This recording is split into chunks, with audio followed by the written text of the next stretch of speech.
I used to play music, played in bands when I was younger. I remember the very first time I ever went on stage, and first time I'm playing in front of a real crowd. I walk up to that stage, to that trailer, and all of a sudden I feel my knees knocking against the side, and I'm like, oh my God, I'm getting butterflies here. I get that same feeling, especially in a hunt that is a big deal. It's one thing just to participate at your local club, but when you come to an event like the World Championship was always one of those for me. This is an important event, something that you put a lot of work into with your dog, and now the time is here and you hope your dog is going to perform like he had been, you know. Get out of the truck, go back, get your dog out, pet him up a couple times, you know, talk to him a little bit. And here we go, and then it's like you just feel those same type of butterflies. And I always thought that it's good to have butterflies. If you don't get a little bit of that excitement, you probably don't have that passion.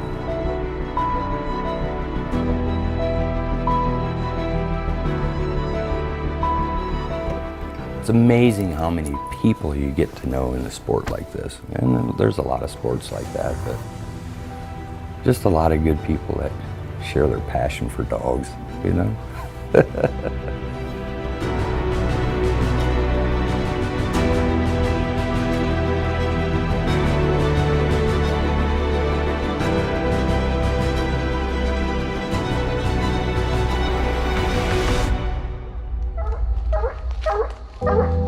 Tell me when. Ready when you are.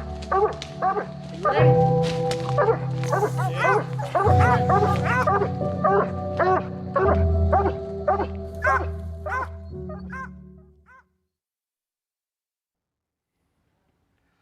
It's tradition, it's family, it's friends, it's that event. Welcome everyone to the 62nd running of Autumn Oaks. We're here at the Wayne County Fairgrounds in Richmond, Indiana. It's the event where history is made.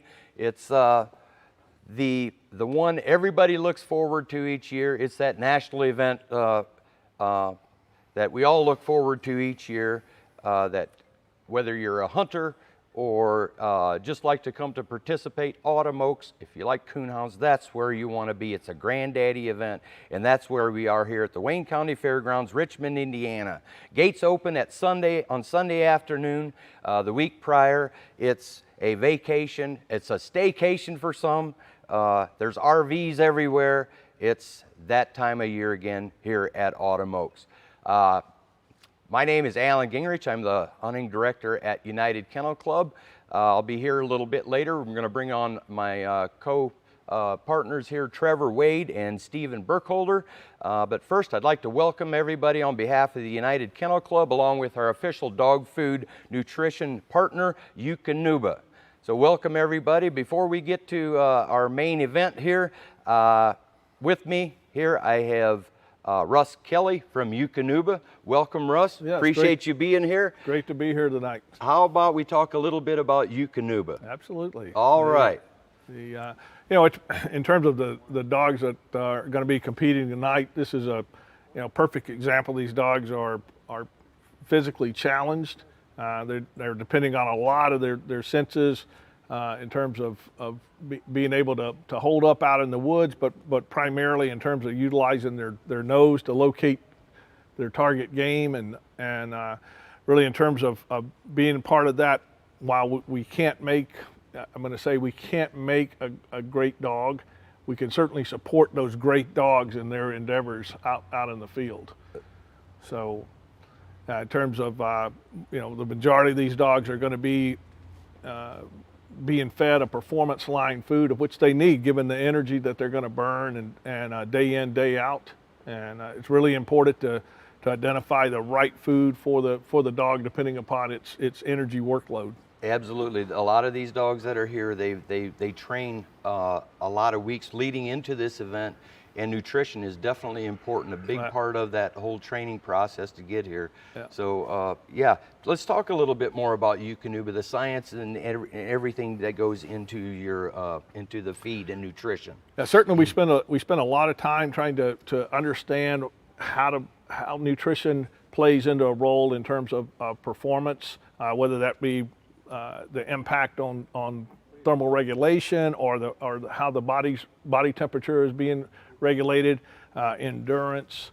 Certainly, we know that from all performance dogs, as they increase their activity, their body temp goes up. They're also increasing the amount of oxidative stress that's taking place, and this is just from processing the oxygen that they take in to drive all of these metabolic activities. And we try to understand each of those events and design the foods to try to minimize the impact of the activity, because it's like, I'm going to say, just like human athletes, they can't be active without there being some physiological consequence to that. And we really need to understand what roles each nutrient is playing in terms of helping that dog perform night after night. Yeah, so so this is, you've been at Autumn Oaks before. Tell us a little bit of your thoughts on some of the hounds you're seeing here at this event today, walking around the grounds. Super nice looking dogs. I mean, in terms of their physical fitness, it's really nice to see dogs that are well conditioned and prepared for a competition. In terms of that, we don't have to worry so much about these dogs that are in the competing with regards to being overweight or not cared for. I mean, they are in tip-top shape. It's really nice to see those shiny coats, but really that hard muscle tone is really nice to see in terms of these dogs. And we have, in terms of our performance line, we came out last year with a new line. We had had a sort of a dual formula lineup for a lot of years, and based on research, we looked at it and we expanded that into 4 different formulas. Primarily the 2 middle formulas are really the prime target for this audience. There could be a few dogs that are on the work formula. That's the most energy dense, but primarily the exercise and sport are going to be the 2 primary formulas out of our performance line that these dogs perform on. Exercise would be for those dogs that maybe are a little bit more energy efficient, and then sport for a little bit more of the hard chargers. We're really excited about a new benefit that we announced this summer in terms of the sport formula called Thermal Edge, and that is basically a demonstrated benefit that compared to some competitive diet that the Eukanuba dogs fed Eukanuba have a significant lower body temp, peak body temp in terms of exercise induced, which is a really, a huge benefit, particularly in terms of competitions like this where dogs will go out, come back in, they have to be recovered, and they get ready to go out again. And that's we'll have some of that tonight. Yeah, some of the absolutely. dogs that are hunting tonight are going to be hunting 2 rounds, so that is key. And in terms of that, when we start talking about being able to lower that peak body temp, that can have a huge impact in terms of the amount of endurance potentially that a dog has. Yeah, so let's talk about that for a second while we're on this topic, as far as dogs coming in from the hunt and going back out. What should that handler be doing? Should he be giving the dog any feed at all? What should he be doing in between these rounds? A lot of times these dogs are coming in, they've just ran for 90 minutes or 2 hours. They come back in, they're going to be laying around for maybe an hour, up to an hour. Let's talk about what happens to that dog during that time as far as a cool down period, and then taking him back out and asking him to perform again. Yeah, so certainly, I mean, the big thing is going to be basically making sure the dog is rehydrating, so making sure that the dog's taking in water. Given that they're only going to be down for an hour or so, I certainly don't recommend that they try to deliver a meal to the dog. Now, there are some of the glycogen restoring supplements out there that they might consider, but in terms of just being down for an hour, probably not looking at a meal replacement, but certainly water. They have to make sure these dogs are rehydrating. Particularly when they're out there working, whether it's an hour or 2 hours, they're blowing off a lot of water as their body temperature increases. They're going to increase their respiration rate, and that's most of the water that dogs lose is through that respiration or panning. And so they get them back in, they get the dog settled down, make sure he drinks, rehydrates really well before he gets ready to go back out there for that second run. Yeah, so one of the questions I had for you, tell our viewers, how can you tell if do some dogs, are they going to need more feed than others? Yeah, absolutely. In terms of, some dogs are just more efficient than others. And it's really one of those situations where you really need to pay attention in terms of like what food you're feeding, and then how the guidelines on the back they are really just that, they're guidelines. But certainly your dog should not be way off of in terms of the amount of food that bag is recommending. So if we take a dog that's working hard and the food you're feeding, maybe to maintain that body weight, if it's only eating like a cup of foods a day, and that the recommendation is going to be like 3.5 or 4, certainly you may want to think about adjusting down to a less energy dense food for that particular dog. Right. Just to make sure that we're getting all the nutrients that the dog needs, not just energy. And vice versa, we don't want a dog eating, 7 or 8 cups of food a day to maintain weight. We want to increase the energy density of the formula that's being fed to them, where we can cut down on that GI tract load. Yeah, so this time of the year, we're getting into the fall of the year right now. Hunting season is coming up.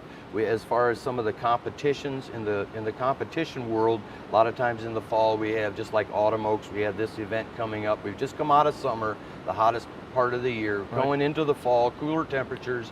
So we've come out of this time of year when we're maybe not running our dogs as hard. We're getting into the stage, or the fall season, where we're going to be running hard. Right. Talk a little bit about the transition into that next season, and how a handler should better prepare when it comes to nutrition for the dog during this transition. Yeah, well, and I guess I'm going to build a little bit on that point you just made. Just because the temperatures are going to be cooling down, they can't let their guard down in terms of monitoring their dog in terms of how it's doing heat-wise. Right. Just because it's certainly when it's a cooler night they're out there, it certainly helps, but it doesn't guarantee. I mean, we have sled dogs that are running at 30 below zero, right, and those dogs still get hot from their energy output. Yeah. So it is one of those that they can't get too complacent in terms of monitoring those dogs when they're out, especially early part of the year, as we're starting to really push the dogs in terms of conditioning and getting them out multiple nights in a row. But certainly as we come into a increased demand on the dog, we have to continue to monitor how much of those dogs eating, what's going on with their body weight, their body condition, and we want to make sure that if we need to make it a food adjustment, usually in this time of the year would be an increased energy density, that we do that before the dog gets sort of in bad shape.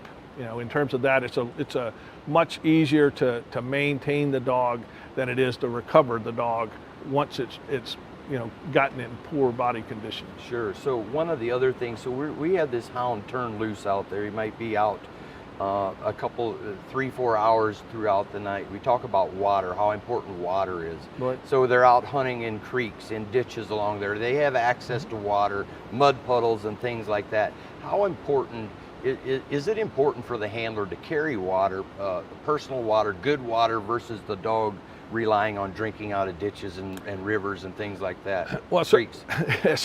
Certainly from maintaining GI health, it's a lot better chance that the dog will maintain GI health if it's drinking a known clean water source. Sure. If it's running if it's a running stream, that's a lot better than like a mud puddle. Yeah. But you know, dogs certainly will. They will take. They're opportunistic. They will take advantage of it if they can, if they're thirsty. But you know, ideally, if they can carry just a small amount of water to when they bring the dog in following a tree, you know, make sure that give it a little water, send it on its way, and certainly if it's an area that's got, you know, known for standing puddles of water, it's not an ideal situation in terms of those dogs drinking that water. You know, lots of parasites and some bugs that don't respond well in terms of the GI tract. Sure. Can lead to that. So sure. But in terms of that, there is a surprisingly a large amount of water lost in terms of, you know, maybe a dog working 4 hours. You may be looking at that, you know, a gallon of water that dog may lose, and you know, it really is important to make sure that we are rehydrating those dogs as we go along, as well as making sure that they drink well when they get back to the truck. Very good. One of the things our viewers are asking us about Eukanuba, they see a lot of Eukanuba at our major events throughout the last couple of years since our partnership here with you guys. One of the questions we get is, where can they buy this dog food? Yeah, so in terms of that, you know, there's certainly, you know, some of the retail outlets, Chewy, PetSmart.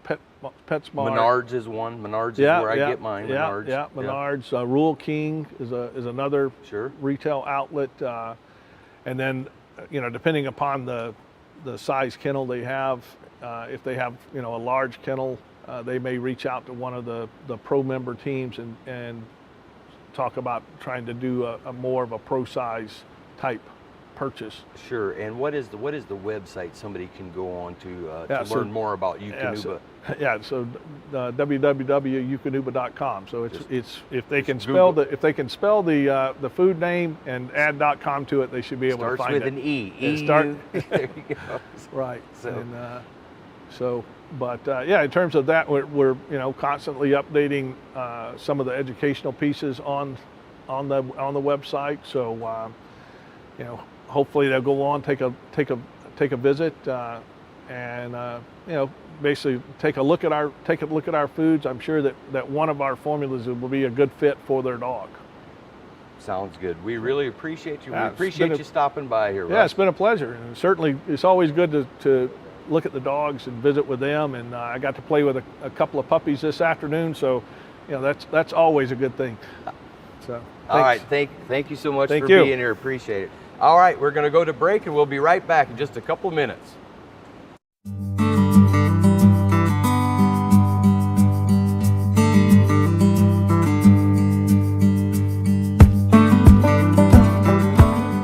Autumn Oaks is a reunion of all the coonhound breeds. It represents all the different breeds of coonhounds. Throughout the year, we have other major breed day events where you have we have 7 different breeds of coonhounds. So for instance, Tree and Walker Days, they have their annual breed day event. So for the most part, everyone is welcome there, but 90% of their participation is made up of Tree and Walker enthusiasts. So Autumn Oaks is really a combination of all those breeds, and it's just a big reunion for a lot of people every year. We have people that come to Autumn Oaks that have missed very few events in its 60 years. It is the largest. This whole big fairgrounds will be full of campers and cars. I judged a guy named Doc Burchell, a vet from over in Virginia, and I judged the 51st annual Autumn Oaks. And there was over 600 dogs entered in it. Now the Autumn Oaks, you can't miss it. That's always on Labor Day weekend, so you kind of have a built-in day there, and folks can always pencil in Autumn Oaks for that Labor Day. I've talked to so many folks who have been coming here for 30, 40 years straight, never missed a year, and they just come and they camp in the same place, around with the same folks, and they get this is their one time a year to see everybody. A lot of people meet their friends here that they've known for a long time, that they met here, and people come from 30, 40 different states around the country every year. This is probably 35 years for me. I used to build trophies for them when I was younger in high school. Once a year you get to see all your friends from across the United States and they come hang out with you. And it's just a cool place to be. Well, what I like about the event is that it's kind of a gathering in between dogs, people, and it's just a rush. It's so fun. It's like being on a vacation, like a staycation. Come here. I couldn't move because it was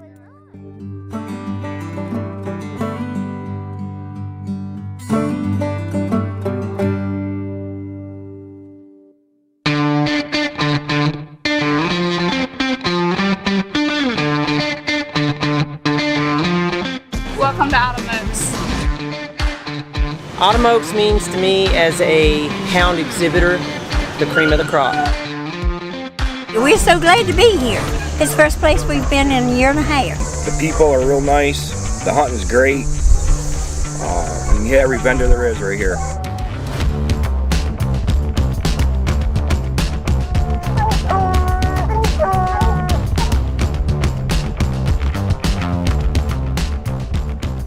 I said, they're going up to $6. She said, I don't care if it costs $10. We're going to have ice cream.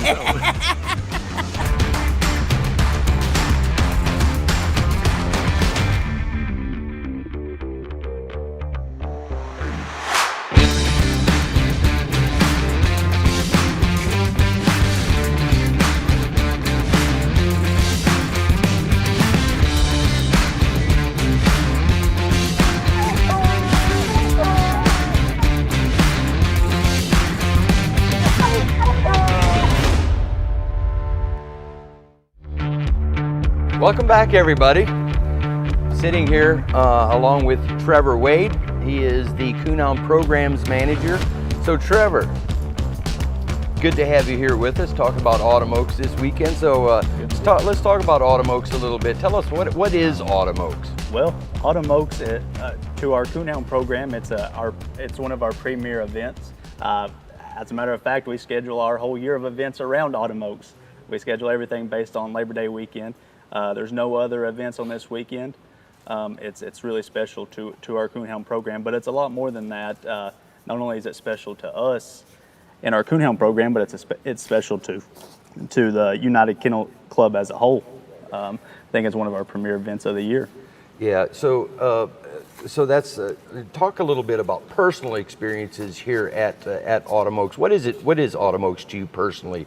Maybe before, not as an employee, but maybe before as a hunter. What was Autumn Oaks to you? Yeah, so I've attended Autumn Oaks multiple times. More than anything, it's just an event you want to attend. You want to be able to say that you attended it. You come here, you meet a lot of people, you compete against some of the best dogs in the country. Yeah, so okay, now let's talk about some of the events that go on here at Autumn Oaks. Sure. So I mentioned earlier in the opener that the gates open already on Sunday prior to to Autumn Oaks. So there's people rolling in throughout the beginning of the week already here, camping and everything. But what are some of the other events what are the events going on throughout the week? Sure. So the Autumn Oaks schedule, as far as hunting and show events goes, starts on Tuesday night with what we call our Autumn Oaks Slam Series. Tuesday night in Liberty, Indiana, hosted by the Hannah's Creek Conservation Club. We have multiple slam events through the week. On Wednesday and Thursday night, we have slam events in Delaware County Coon Club. And Thursday night, we have the National Dual Championship, which is, this is the 4th year that we've had that event, and it keeps growing in popularity. Yeah, so what is the Dual Championship? Let's let our viewers know what that is exactly. Right, so the Dual Championship it embodies everything that we believe in as a company, a true dual purpose hound, a dog that has accrued a title not only in hunting, but also showing on the bench. So on Thursday night, we'll take all the hounds that have entered. We have a 100 dog cap that we have. We draw them out with dogs within their breed, and any plus point cast winner moves on to the next day, where it'll show for the overall national dual champion of their breed, and then for overall. Yeah, and the titles the degrees that these dogs have that are eligible for it are dogs that have a night champion, at least a minimum of a night champion title, and then number 2, a bench show title. That's right. We get this question all the time, okay, is a dog that is a field champion or a water champion and a night champion, does that make the dog eligible? And the answer to that is no. It has to be a night champion and a bench show champion. That's and of correct. course a grand night or grand bench show champion is qualified as well. So yeah, you're right, that has been a pretty popular Thursday event for the dual national championship. So what is the hunt format for Autumn Oaks? It's a little different than most events, so talk about that a little bit. Yeah, so going into Friday and Saturday night, we get into the real Autumn Oaks, I'll say. When the true event starts, Autumn Oaks is unique in that it's one hunt ran over 2 nights, so there's sometimes some confusion about that leading up to the event, but each dog enters one time. Grand Nights have to hunt on Friday night because of what we're here for tonight, the Grand 16 Saturday night hunt off, but it's the only hunt that's one hunt over 2 nights, so it's rare. And then we also have the bench shows here. So explain about that. It's a little bit the same way. It's a little different than most. So right. Explain that. Right. So the only 2 licensed bench shows that we have that are ran one show over 2 nights would be the Autumn Oaks show and also the Winter Classic show. Here at Autumn Oaks, we have the registered classes showing on Friday afternoon, followed by the National Dual Champion Plus Point Cast winners from the night before. And going into Saturday, we start off with the champion class Saturday morning, followed by the kids show where the kids come in, they have a good time. The staff has a lot of fun with that, asking them questions. Everybody gets a medallion, build some confidence in the ring with a crowd watching you, and then you get into the reason that everybody comes here to show, and that's trying to earn the National Grand Champion title. That's right, and there's something for everybody here to do. Absolutely. The whole family, and that's why it's just been such a great event. It's tradition, family, friends. It's a place where people have met, made new friends that enjoy the same pastime and everything. And it's the only time they may see them every year. You come back here and they get to see them. They become good friends over the years. So obviously a big event does not happen without the good sponsors that we have for this event. So obviously Eukanuba. We also have Platinum Plus Recycling. Tim and Ashton Bolin are a big sponsor for the Slam Series that you mentioned at Autumn Oaks. Bright Eyes is another one. Diamond Deluxe L&M Manufacturing, Evans Custom Dog Boxes, Garmin Tritronics, GT's Hunting Supply, Kelly's K-Lite. Kelly's K-Lite, they sponsor the Dual National Championship. That's correct. That you mentioned. They give each breed winner in that Dual National Champion, or in the champion class, or the breed winners, they get a brand new light from K-Lite, so that's a big deal. Mule Hunting Clothes, Night Light Company, Okie Dog Supply, Pet Doors USA, Yoder Nylon. Yoder Nylon, one of the big things here that we're going to talk about, the feature in this whole program is going to be the Grand 16. Yoder Nylon, they have boots. They give 16 pairs of boots to those Grand 16 winners, so that's a big deal. Cajun is a new sponsor that we got back on again this year. They've given us like 8 lights for this event. Tier 1 Squallers, custom coon squallers, they're new for this year as well, so appreciate them.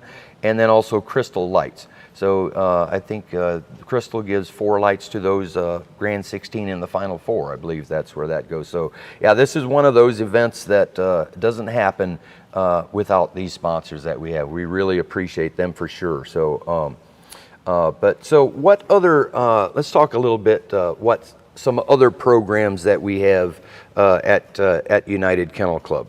Yeah. Well, before we get into the whole feature here. Sure. Well, let's talk about the one looming on the horizon, our Coonhound World Championship. Yeah. As a matter of fact, if you're listening to this live right now, you better get entered because you got about 3.5 hours now to get entered. But it's coming up here in a couple weeks, and also I'd be amiss not to mention the Tournament of Champions.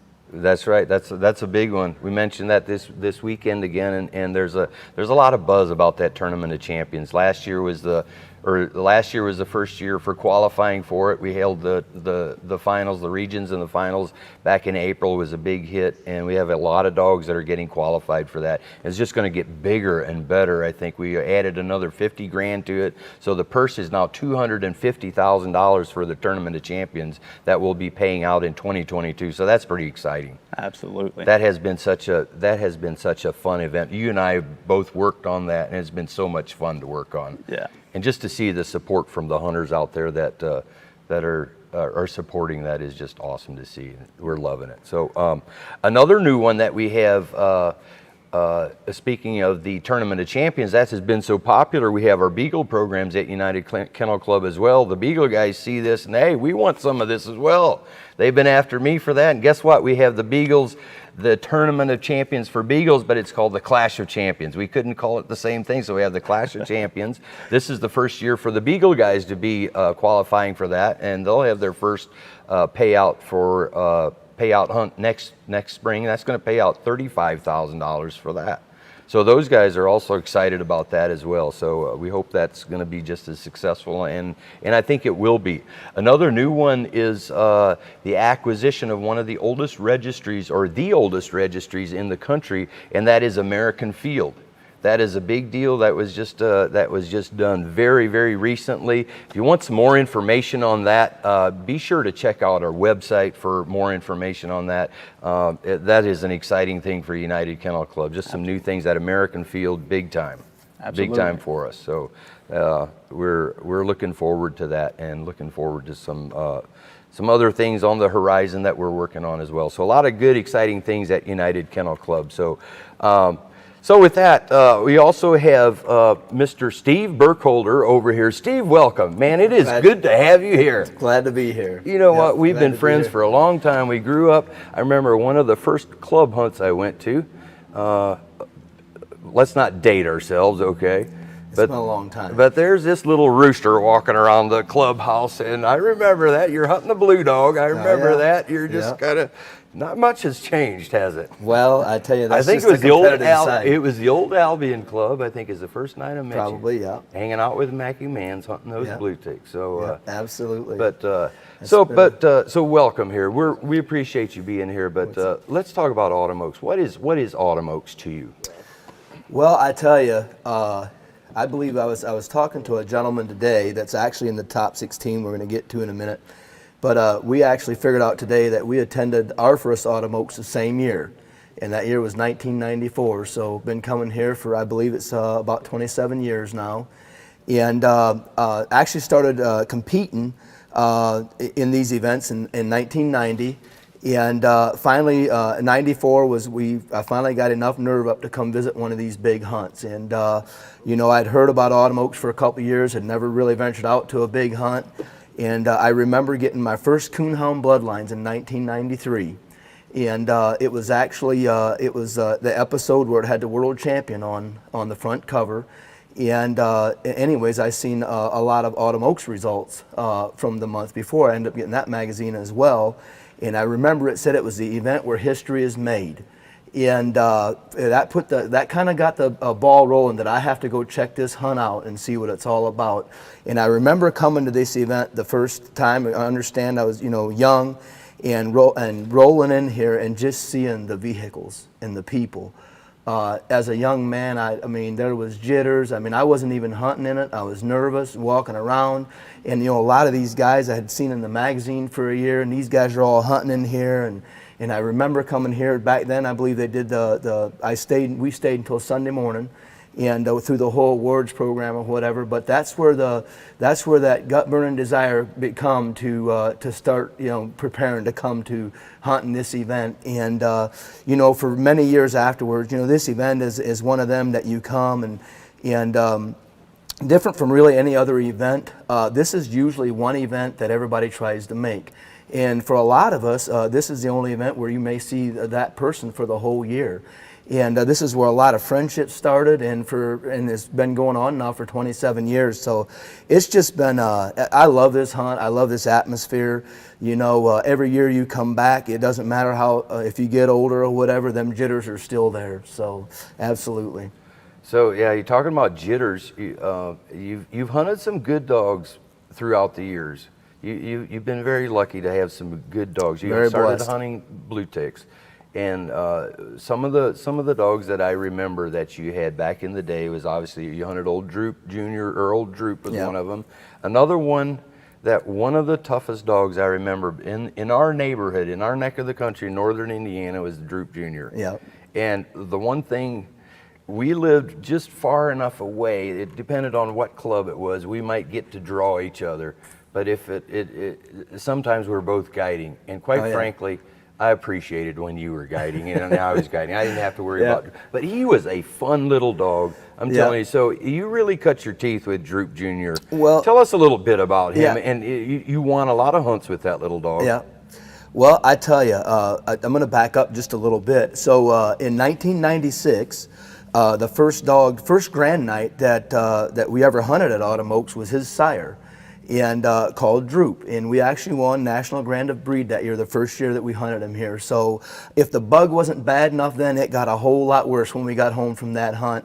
And I actually raised Junior at the house as a puppy. He was really the first litter that we raised, and it's kind of a funny back story on him.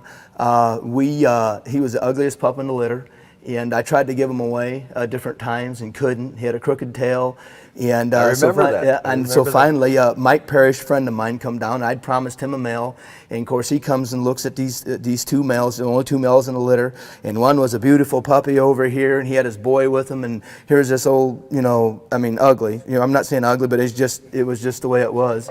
And so his boy immediately went to the good-looking pup, so I didn't want to tell him no, so he took him. And I just let him run loose, and honestly, that's really, Droop Jr. really put me, he taught me so much about hunting. He taught me a lot about hunts. The friendships I have today all started with him, and we, matter of fact, at your hometown club, that had the UKC World Coonhound Championship in 2000 in Columbia City, got in the Final Four, led it all the way through until like the last, 10 minutes or whatever. So that was just a very memorable hunt. I believe it was. Do you remember the good judge you had that night? I do remember the good judge. I remember that judge telling me that night that I need to calm down a little bit and back up a little bit. But it was a fun hunt. I tell you, you come to these hunts and you think that I was a young man then, and I thought, man, I'll get back to that Final Four, that world hunt. It's this easy. And it's something that I've tried for many years since and have not made the Final Four since then. So I probably was underappreciated at the time. But he won the breed part of a program that you guys had, the Prina race back then, which was kind of a really big deal. Right. Obviously the TOC has took over that now. But he won it back-to-back years. But he actually won National Grand of Breed here at Autumn Oaks. I believe it was in 2000.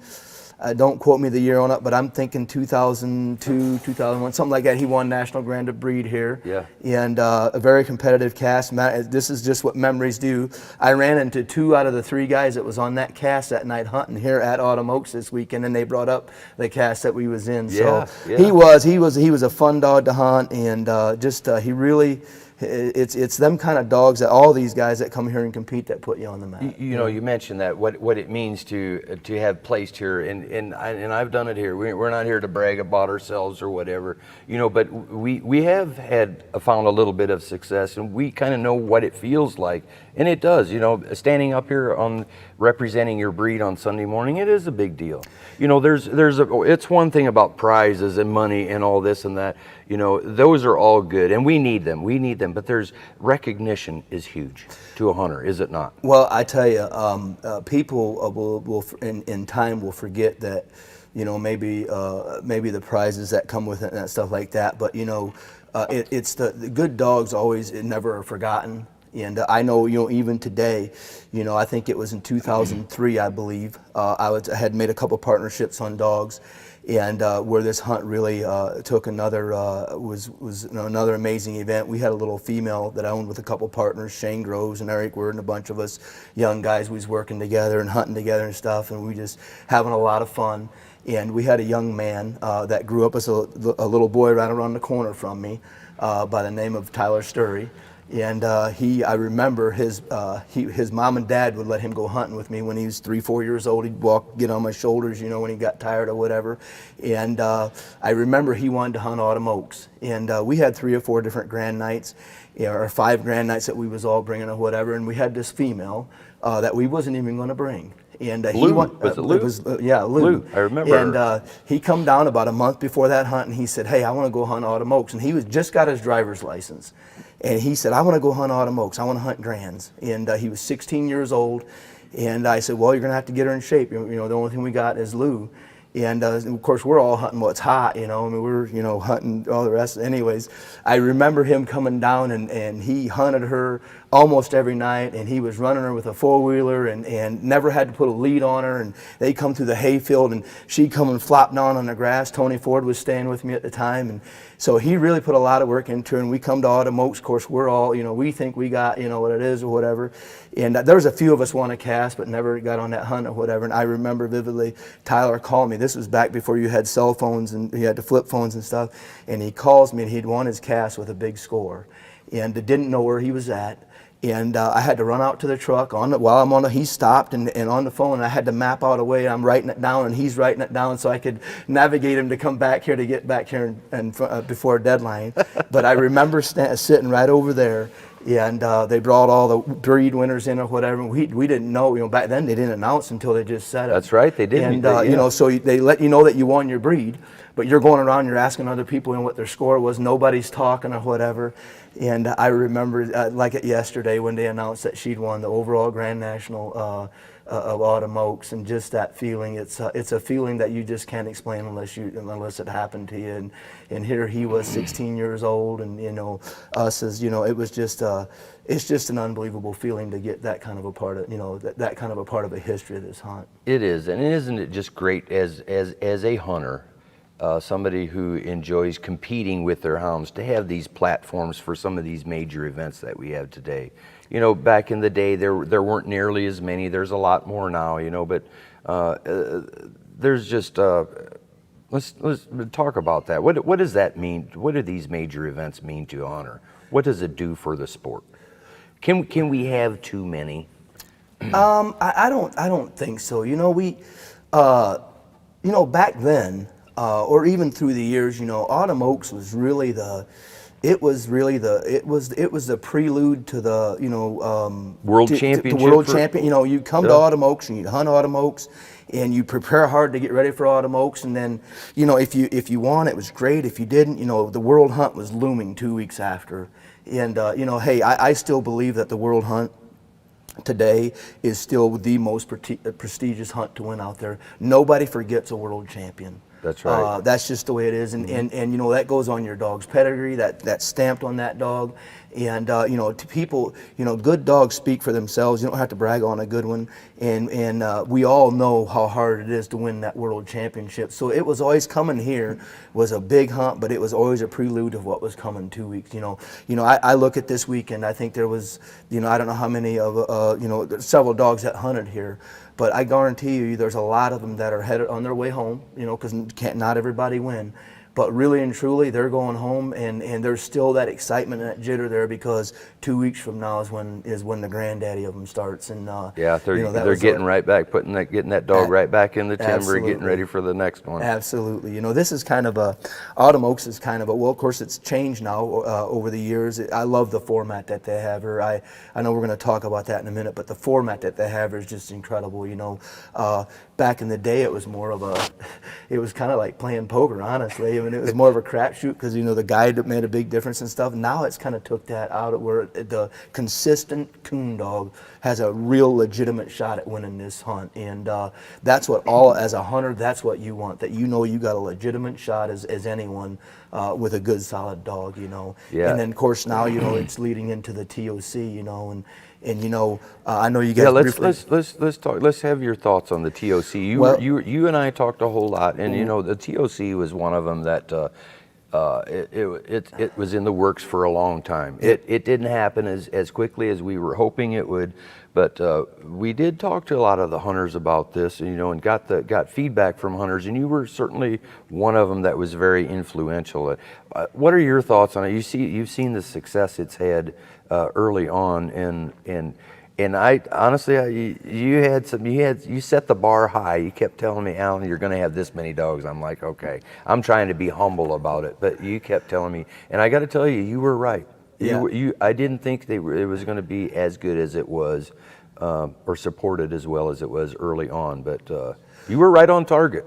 Well, and I think that has a lot to do with knowing what hunters want. Yeah, I've been very fortunate over the years, and even today, get to compete at a lot of hunts. We've just been very blessed. We with the TOC, we started talking about this hunt. I'm going to say probably 5, 6, 7 years ago. I remember riding the golf cart. We're not going to talk about that, but I remember about riding the golf cart and start putting this together and asking hunters. And when you're out in the field and you're competing with guys, and if you really truly ask questions and listen to what they say, you could hear the hunter. They wanted this style of format. This was very intriguing to them. And it was something, if you look at the TOC, what's awesome about it, the number one thing is it promotes the local club participation, and that is huge. As running we have a local club that I've been a part of for many years, and as being the president of that club and serving on the hunt director side of it and all that, that the first and foremost, it's really promoted them entries, and that was huge. That's the first thing. The second thing is it give hunters to compete. I sat back yesterday, and when you announced that they're going to pay $250,000 for next year's TOC, you could hear the crowd just explode through that. And you have to understand, it gives the average guy like me and everyone else an opportunity to hunt in this hunt that's affordable. Every single person can afford to go to the TOC. For the entry fee and to compete for that kind of a prize. And what I'm talking the prize, it's going to pay down 96 dogs, you know what I mean? And it gives the average guy an opportunity to go compete, which is kind of when we come up with that part of it, we did. And going into last year, I know I kept telling you better raise the bar, you better raise the bar. And I know you was downplaying it, but hey, being out in the field, you could see guys showing up, coming to hunting these hunts that I haven't seen come hunting these hunts in 15 years.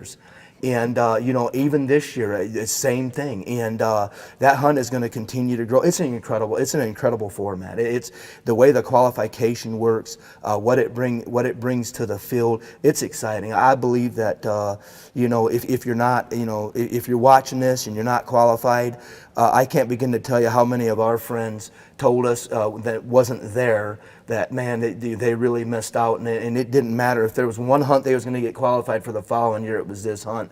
And then obviously the last thing is the way it went last year, how the quarterfinals played out, how the finals. Hey, I'm going to tell you, I was to that event. I was fortunate enough to get in the top 16, and I told Kim when I got home, it's one of the classiest events I'd ever attended. Yeah. And I can guarantee you can pull the 64 other guys there. And I had so many guys call us after that event, and they said if they make it to the top 64 of any event that they can go to, that's the one they want to make it. And that's a huge. Hey, I'm going to tell you guys something. That's a huge. That's huge in what you guys are doing, what your sponsors are doing, and it's just it's an incredible event, and we're excited about it, and it's going to grow and grow big. Yeah, we talked about sponsors and this and that.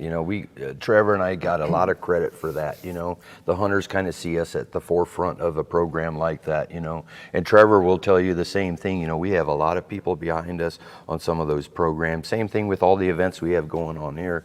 But and Eukanuba is obviously a big part of that, and that has been such a great partnership with them.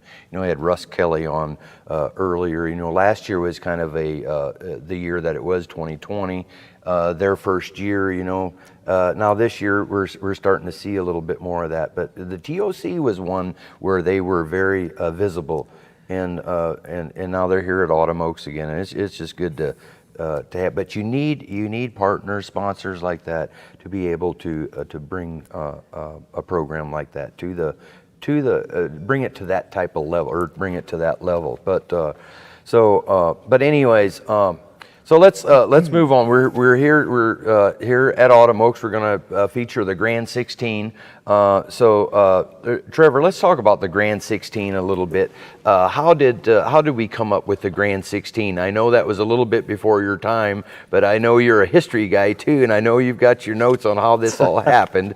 I will start it out a little bit where I was involved with it. Was in 2009, I believe it was. It was one of them that I thought, man, I think it would work well if we had some sort of an elimination or a semi-elimination type of format here to determine our national Grand Night champions of breed as well as our overall. And I remember I had everything typed up, and if you go to my laptop at work, you'll still find the original that I typed up. And I took it to my boss, Todd Kellum, a couple times, and I said, Todd, I'm really thinking this would work. And I remember when I finally had him convinced with it, we called at the time one of the owners and talked to them about it. And you know, one of the things, there's so much history here at Autumn Oaks. The tradition has been one of the largest events in the country, and you hate messing with it too much, you know, and it's a big deal. You don't want to see something flop. But I remember what his answer was. It took him about 10 seconds of listening to it. He said, "Why did it take you this long?" You know, but okay, Trevor, explain to our viewers what that format is now, how the Grand 16 works. Yeah, so basically, like we were talking about earlier, we require all the Grand Night champions that enter to hunt on Friday night, and we're going to take all of those plus point cast winners from Friday night in the Grand Night division, and we're going to take the 16 highest scoring plus point cast winners, and they advance to the night to hunt it off in the Grand 16. Yeah, it's an elimination style format. Yeah, I'd say so. It's just the top 16 scores. Where previous to that, it was simply as simple as the highest scores. That was it. Highest score of the breed was your breed winner, and it really made a difference. Our entries really doubled overnight. The first year we did that, we went from like 30 casts of grands to 60 casts of grands. So that happened when, in 2010, was it? Right, yeah, 2010 was the first year that the Grand 16 was implemented. Yeah, and who was our first winner that year? Do you have that? Yeah, it was actually Hannah's Creek, Phil and Frisky, at the time owned by Mike Carmack and Brian Whitted. Right, right. So, and speaking of the different formats, you know, another one, there's only one, we have a couple I think we have two-time winners, correct? Right. One of them was actually Mr. Clean, who is a world champion. That's great. He's one hound that actually won Autumn Oaks, the National Grand Night Champion of Autumn Oaks, under the old format, and came back under this new format and won it under that format as well. That's pretty cool. Mm-hmm.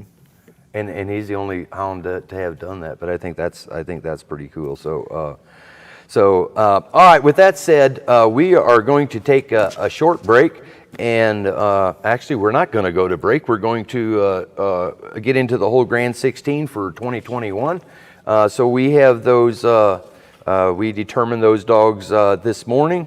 So we did our cast call this afternoon, and so we're going to go roll that footage of the cast call and announcing those Grand 16 for 2021.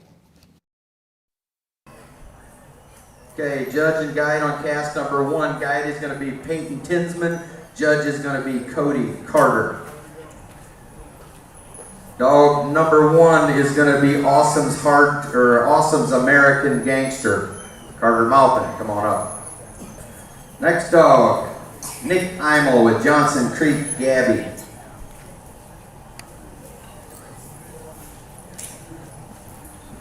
Troy Salyers with Oak Ridge Leonardo da Vinci, blue tick. One more. Terry Tappy, blue tick, Rock Creek Racket.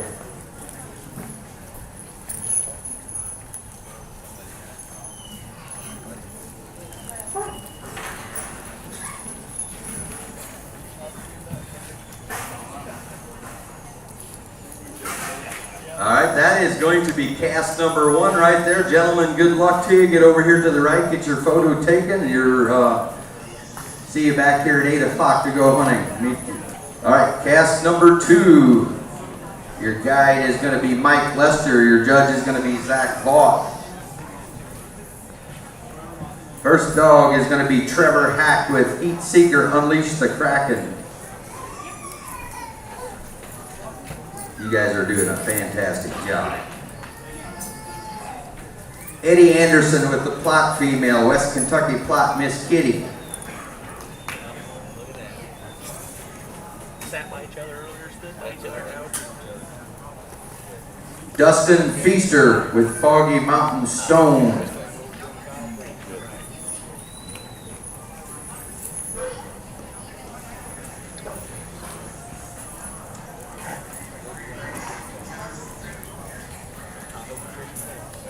All right, and the final dog on this cast, Jason Cooper with Too Many Secrets. Actually, it's going to be Tyler Pettit, Too Many Secrets.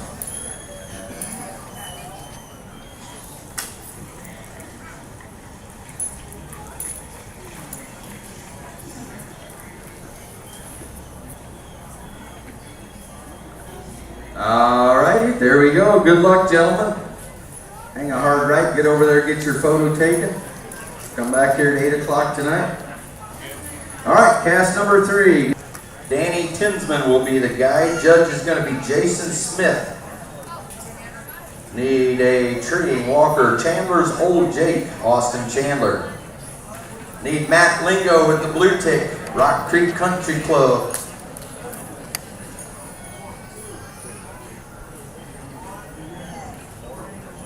Philip King with King's Mountain Tough Woodrow. You guys don't like these 4 guys over here on the left? Too far to reach? Kevin Cable with Little Bit of Money.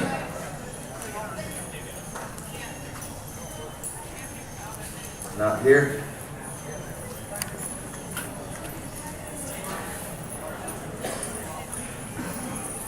All righty, guys. Hang a hard right over there, get your photo taken.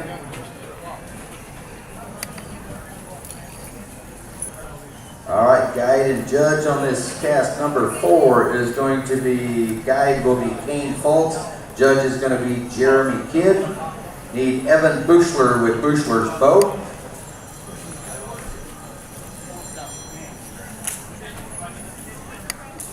Jimmy Hoffman with Eagle Creek, JJ. Jason Cooper with Indiana Outlaw. And Wade Coons with Ohio War Nighthawk.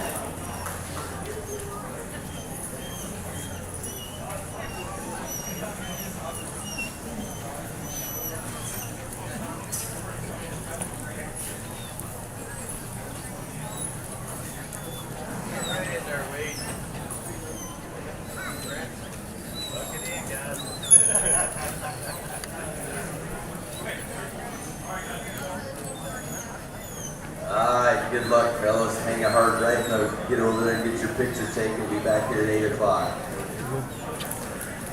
Alright, again, congratulations to the top 16 here. Good luck tonight.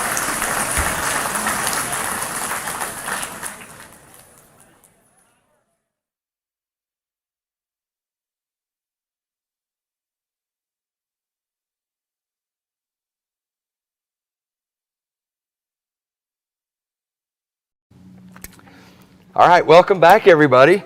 So that was our cast call, and you saw how they drew out earlier this evening here at Autumn Oaks at Richmond at the Wayne County Fairgrounds in Richmond.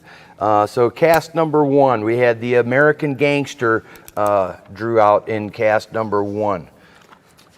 Right. So yeah, Grand Night Champion PR, Awesome's American Gangster. He's an English coonhound owned by Paul Maupin and Charlie Kite of Tennessee.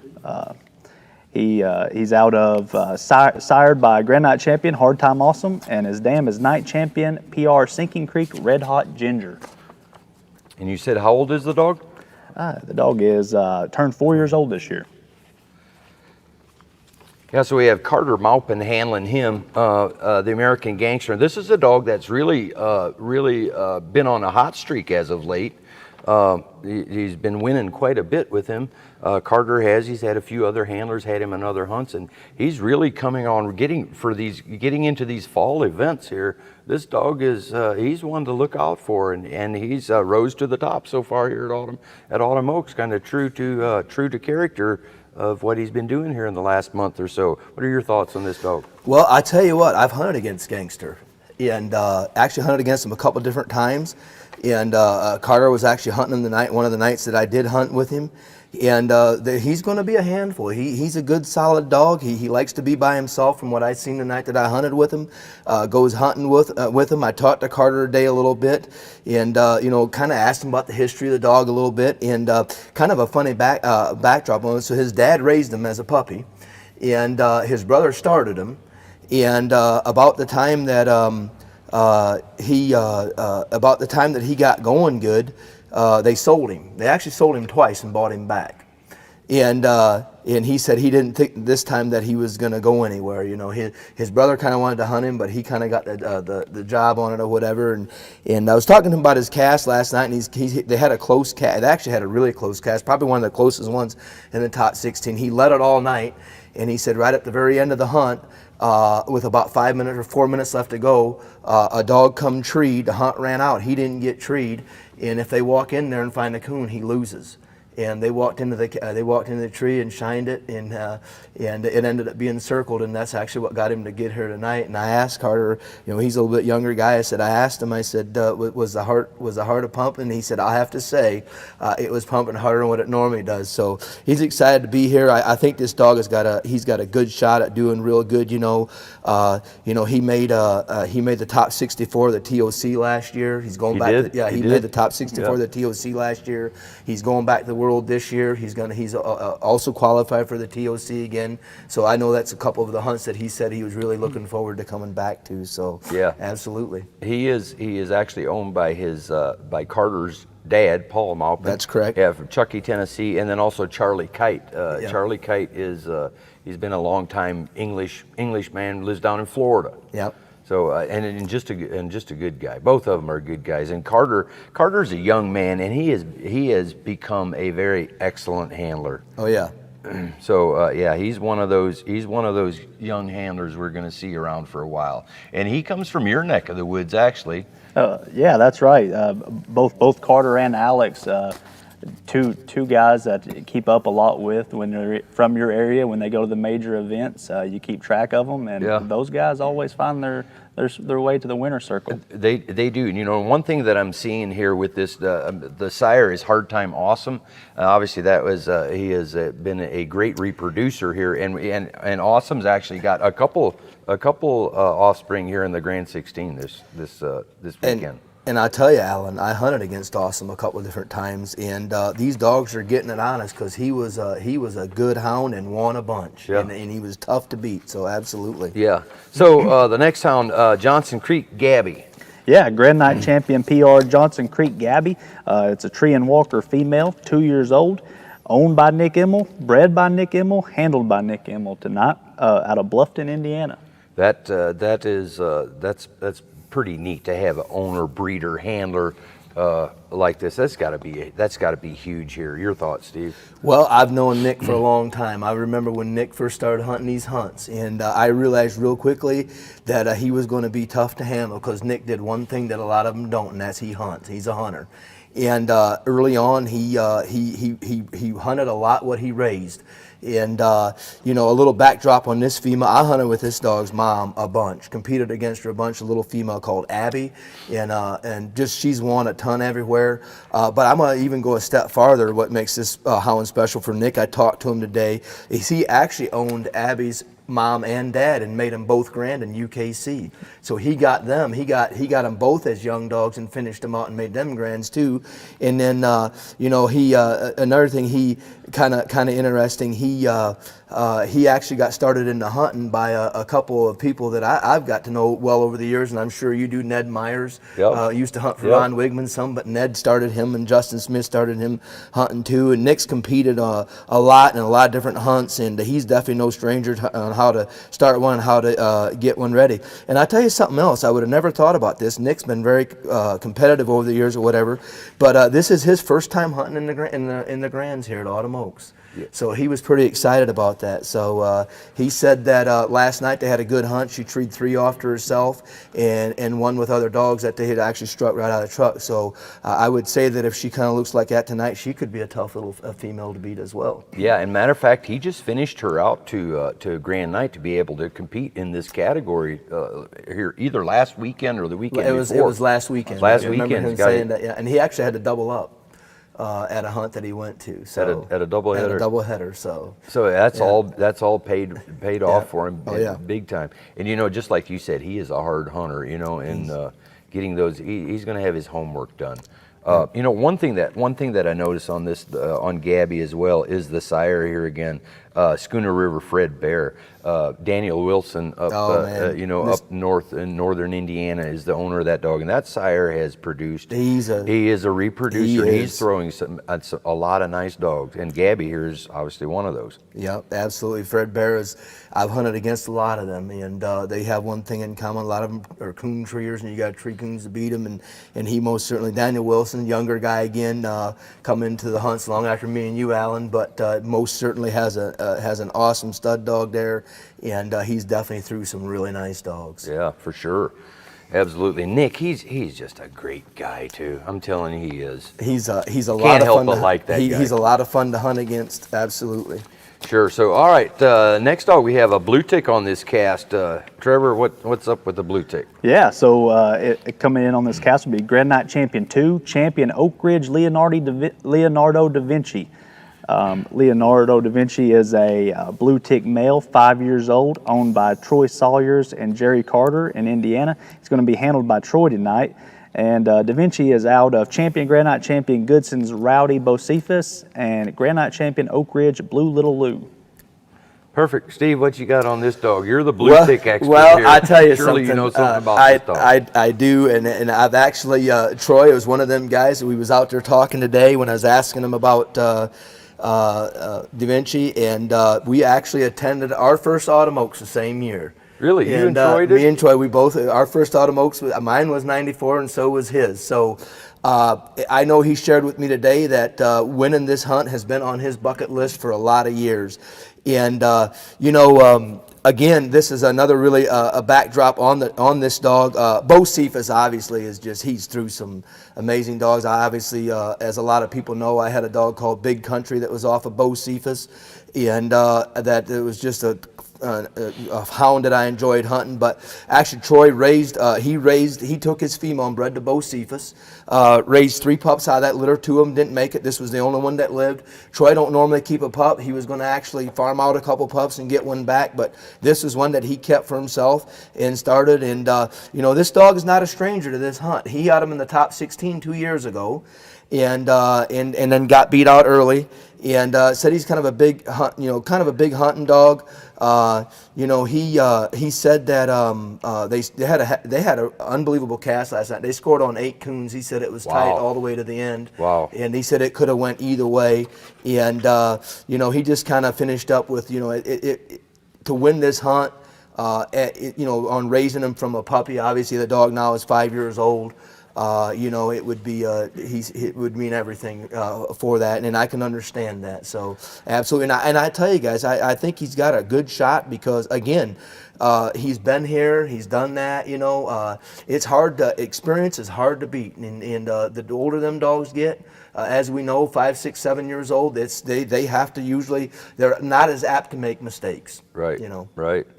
Right, yeah, and Troy, he's partnered with dogs with Jerry Carter for years and years.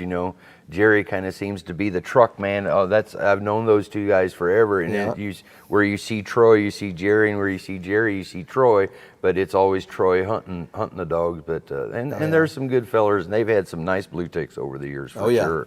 So all right, 4th dog on this cast, another blue tick, Rock Creek Racket. Yeah, rounding out cast one is going to be Grand Night Champion Rock Creek Racket, blue tick female, 2 years old, owned by Terry Tappy of Montpelier, Indiana. Terry's handling the dog tonight. Then this racket's out of Grand Night Champion 3 Prairie Creek Blue Botox, and Grand Night Champion 2 Blessings Midnight Rage, with Stuart Blessing being the breeder on file. Yeah, so he is. This dog is. This is a young dog. May 30th, 2019. So this dog is just a 2-year-old. So Steve, your thoughts on this young hound? Well, I tell you, he about sold her about 3 months ago. 4 months ago, some guys come knocking on the door, and he had kind of he kind of regretted even offering her for sale after he said that he would. And they didn't buy her, and today he's really glad that they didn't. But you know, Terry's just he's a hard hunter again. He's another guy that just he cuts his teeth on these dogs, and he hunts hard. He prepares hard, and you know, this little female actually sparked a relationship with Stuart Blessing and that family. I got to know Stuart over the past year or two. Just a great family from out in the Missouri area. And Terry actually went out and picked up a pair of pups from him. And he said that they ended up going out there and ended up spending a week, and they went bowling together. And anyways, brought these 2 pups back. One got, unfortunately, at a young age, had an accident and didn't make it. So he ended up with this female. And, you know, he mentioned that the relationship that they'd made with, you know, with that come with that. But they scored on 9 coon last night. And he said the cast wasn't really close. He said a lot of the other dogs pulled minus, and she just kept her nose clean. And he said that was the big difference. And you know, he's also got her qualified for the World and the TOC. And 2 years ago, he actually hunted a different dog that we'll talk about after a bit in the top 16 and got beat out. So again, he's not a stranger to this hunt. He loves coming to Autumn Oaks, and it's definitely on his list of that's something that he would love to achieve. Yeah. So and I you know, this female is young, and but I think she's got a good shot as well. Yeah. Yeah, this is his his 3rd time, he says, hunting Autumn Oaks. So yeah. And you're right. And Terry's just a great guy as well, and a hard hunter, like you said. So yeah. All right, that's cast number 1 there. So we'll come back to it in here just a minute, but let's move on to cast number 2 here. So first dog on cast number 2, we have the dog is registered out of the state of Utah. One of the owners lives in the state of Utah, but Heat Seeker Unleash the Kraken. Yeah, we got Grand Night Champion 3 Heat Seeker Unleash the Kraken, an English male, 2 years old, owned by Grant Whitmer and Trevor Hack. Trevor Hack's going to be handling the dog tonight, and Kraken's going to be out of Grand Night Champion 4 Main Street Blue, and Grand Night Champion Poplar Run Ruthless. The breeder we have for the dog is Jeffrey Fish. Yeah, Steve, your thoughts on this English hound here? Well, I tell you, this dog, again, he's been making a lot of noise. He's a younger dog, but he's been making a lot of noise in the competitive circles the last probably year. I know the dog's only 2, going to be 2. He's probably at 2.5. But I did ask Trevor about him today, and he again his partner Grant had bought 4 pups from that litter. Trevor actually owned the sire of this dog, Main Street Blue. Right. And what happened was he actually had plans. He was going to hunt Main Street Blue here. But he had an unfortunate, something unfortunate happened earlier this spring, and he lost him at a kind of a younger age, and so he was pretty down about that. But he had this young dog called Kraken there at the house, and he decided to start putting some time in him. But he said that he got him when he was 7 months old off of Grant. Grant raised him till he's 7 months old, started hunting him, and by 8 months old he put him in his first hunt. Yeah. And of course, kind of the rest is history. And you know, he shared with me today that I believe that he's never missed an Autumn Oaks hunting in the Grand since the You're talking about Trevor? Trevor, yeah. Since when they changed the format, and I think we talked about like 2010. He's come here every year. Yeah. I believe he's made the top 16 3 different times, and he actually got in the Final Four about 5 or 6 years ago with a little female called Jam. Yep, and, I remember that. And he shared today that he thought when that happened that, you know, in a year or 2 he'd be back. So he's hoping tonight that could possibly happen. But he's definitely hunting. A young and up and coming firecracker. Yeah, there you go. So. And his co-owner Grant Whitmer there, he's out of Lehi, Utah, and that's what you see on the dog's record there, as far as where it's registered too. So, yeah. So next dog, we have one plot in the Grand 16. And Trevor, what's up with the plot? Yeah, we have Grand Night champion West Kentucky plot Miss Kitty. She's a 3-year-old female owned by Eddie Anderson and Toma Beasley of Kentucky. Eddie Anderson's handling the dog this weekend. Kitty's out of Grand Night champion Flatland Hyde and night champion Steps Bean Creek Alley Cat. Louis Stepp is the breeder on file for us. There you go. Yeah, Eddie Anderson. Obviously, he is. You see him at all the plot hunts. Doesn't matter if it's a sectional. He's out of Kentucky. I've seen Eddie. I've known him for years and years, and he's always hunted a decent plot hound. And here's a good example of an owner handler here. He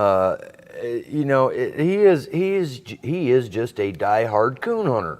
Is what he is. He may not be he may not hit as many hunts as some of these other younger cats, but the good example of a guy like Eddie has. Here he is in the Grand 16. It's good to see that. Well, Eddie is definitely one of the good guys. He is. He's definitely one of the good guys. And, I actually, I didn't know Eddie personally before this weekend, but actually kind of a backdrop to this, I know a lot of the guys that he hunts with. And, he hunts with, he's been raising these line of dogs for over 25 years. Mm-hmm. And they go back to a guy that me and Alan. Wayne Allen. In North Georgia, North Georgia plots. And them plots was always tough to beat, competed against them in a lot of the bigger events and stuff. And he mentioned today that, he wanted to, Bud Ramsey and Mike Cash and Randy Schweitzer and Louis Steps, these are all guys that he hunted with. And actually a blue tick friend of mine, Gene Sapp from Kentucky, a really good guy, was actually one of his mentors. And Gene is just, again, Gene was a pleasure hunter long before he ever, I don't know if Gene ever hunted in a hunt, but he pleasure hunted practically every night. And, that's one thing that I asked him, what would it mean for you to win Autumn Oaks overall? I believe, you guys can correct me on it, but I believe there's only been one plot that's won it overall in the history of Autumn Oaks, I believe. And that was the very first Autumn Oaks? The very first Autumn Oaks. Was a plot hound, yeah. And I asked him today what it would mean to him, and he got a little emotional. He said it'd mean everything. He said, having raised these family of dogs for 25 plus years, and the guys that raised them long before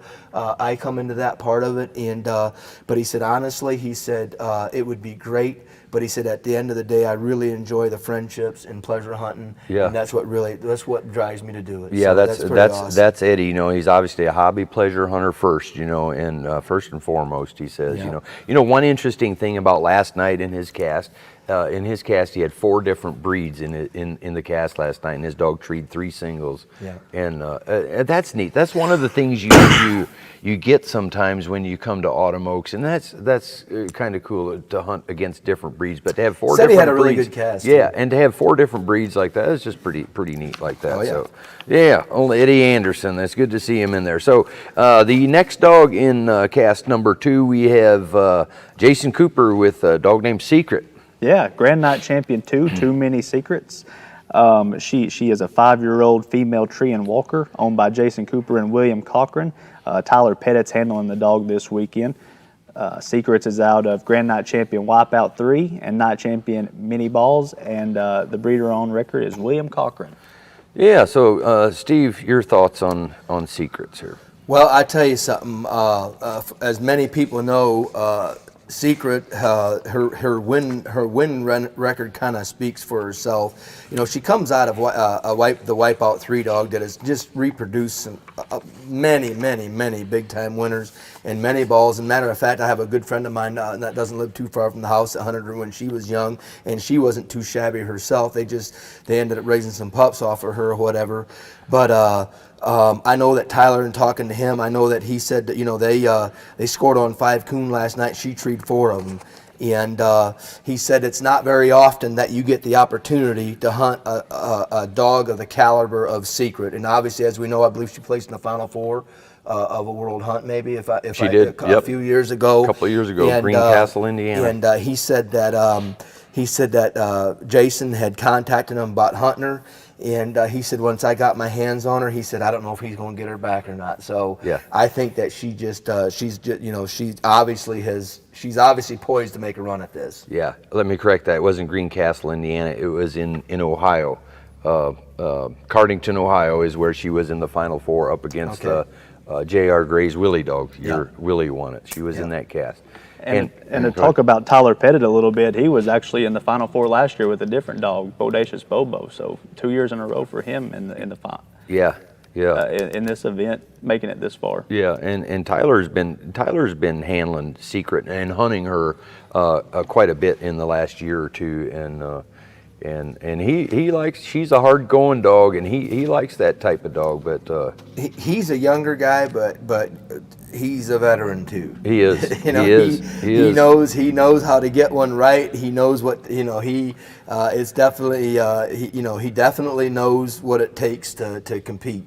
He sure does, and Tyler's also, we use him a lot to judge. He knows the rules. He's one of those young guys that knows the rules inside and out, and he's been doing it for a long time, and just a good young kid, good handler, good dog man right there. Absolutely. They definitely got a legitimate shot right there with Secret. So cast number 2, the last dog, Stone Dog on that cast. Yeah, rounding out cast 2, we got Grand Night champion Foggy Mountain Stone. 6-year-old Tree and Walker male owned by Randy and Hayes Bentley out of Kentucky. Dustin Feaster, a local guy's handling Stone this weekend. Stone is out of Grand Night champion Foggy Mountain Gomer and Grand Night champion Mothballs, and was bred by Nate Moret. Yeah, Nate Moret is a guy. I know he's from up in northern Indiana, my part of the country up there, and has bred a lot of good dogs. But Steve, what are your thoughts on Stone here? Well, I've never hunted with Stone, but I can tell you this much. I hunted with her mother, with his mother a lot, and the old Mothballs female was a coon treer. And listening to Dustin, asking him what his thought was on it, it sounds to me like Stone got a lot of his mommy in her. He asked him how the hunt went last night, and he said the first drop was close. After that, he said that it was just kind of a coon treeing contest, kind of on a kind of a one way. But this is his first time at Autumn Oaks. But I'll tell you something that's pretty interesting about Dustin. So Dustin has guided Autumn Oaks for a lot of years, and to help come there, never really hunted in it. This is not his first Autumn Oaks, but it's his first time hunting at Autumn Oaks. And he actually guided for Randy Bentley for a lot of years.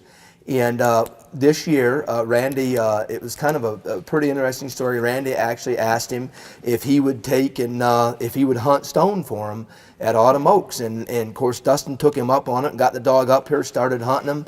And he actually got him in on Tuesday night at the Slam event. I think he won his cast with 500 plus, got into there.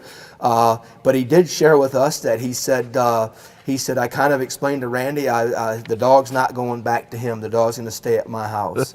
And he really, really likes him. And you could see that emotion come out of him today, that he thought the world of this dog. He said he's going to the World Hunt with him. He's going to handle him at the World Hunt, and he's going to finish out getting his last. I think he needs one more or something like that to go to the TOC. And so he was just really, really excited about that. And, he just didn't, I guess he was pinching himself that he had the opportunity to hunt him here and how that whole thing come about. So yeah. I asked him what it would mean to him to win Autumn Oaks, and of course he said it'd be everything. Yeah. So. Yeah, well, he's got 2 casts to get it done. 2 cast wins, and there you go. And that goes for any of these dogs. So, yep. So before we go to cast 3 and 4, we're gonna take a short break here in just a minute. But let's go back and just go back to cast number 1. So we have the English. Gangster, American Gangster, and then that's Carter Maupin. We have Nick Imel with Gabby, Troy Salyers with the Blue Tick Da Vinci, and then we have Terry Tappy with Racket. So looking at in summarizing that cast, Trevor, what are your thoughts? Who do you like here? That's a tough one. This is a tough cast right here. All of these guys are seasoned veterans. These dogs have been around for a long time. I know that a lot of these guys are confident. I was reading a questionnaire that we gave everybody in the Grand 16, and it asked about future plans, and Nick Imel said that he just plans on winning Autumn Oaks. So hey, if he's that confident, he may know something that we don't know sitting up here. Well, she's, you know, she's a young dog, and you know, she's been hunted hard. You know, Nick's got her in the timber night after night. You know, and he's gonna have her ready. And you know, a gangster, Gabby, Da Vinci, Racket. You know, who, you know, take your pick here. For me, I don't know. They're gonna be tough. I'd have to, you know, a gangster and Gabby. They're going to be tough, I think, between those two, and I'm going to leave it at that. But you never know. We know how it is. You know, you got to get some breaks and this and that. But that's going to be a tough cast right there. Yeah, you know, a good cast. Yeah, you know one thing about this cast that I absolutely love. All 4 of these dogs was raised and trained by their handlers. That's really pretty cool. It is. You know all 4 of them. All 4 of them. Yeah. You know, they maybe didn't whelp litter, but they got the pups as a very young puppy. And you know, I you know, obviously I'm a little biased, you know, because I've hunted blue ticks all my life. But I'll tell you something. As you know, the weather tonight, it's raining. It's like 70% chance to 90% chance for rain all night or whatever. And you know, I always have went back to. I don't think it's going to be a hard rain, but it's not going to be a hard rain. But you know, it's just enough to where you know, in talking to these guys, you know, I'm gonna lean toward the Da Vinci dog. And I tell you what, he's 5 years old. He's seasoned. He's been here before. He's a dog that, in talking to Troy, he said he's hard going, but he's not apt to hunt out of, you know, he's not apt to hunt out of pocket.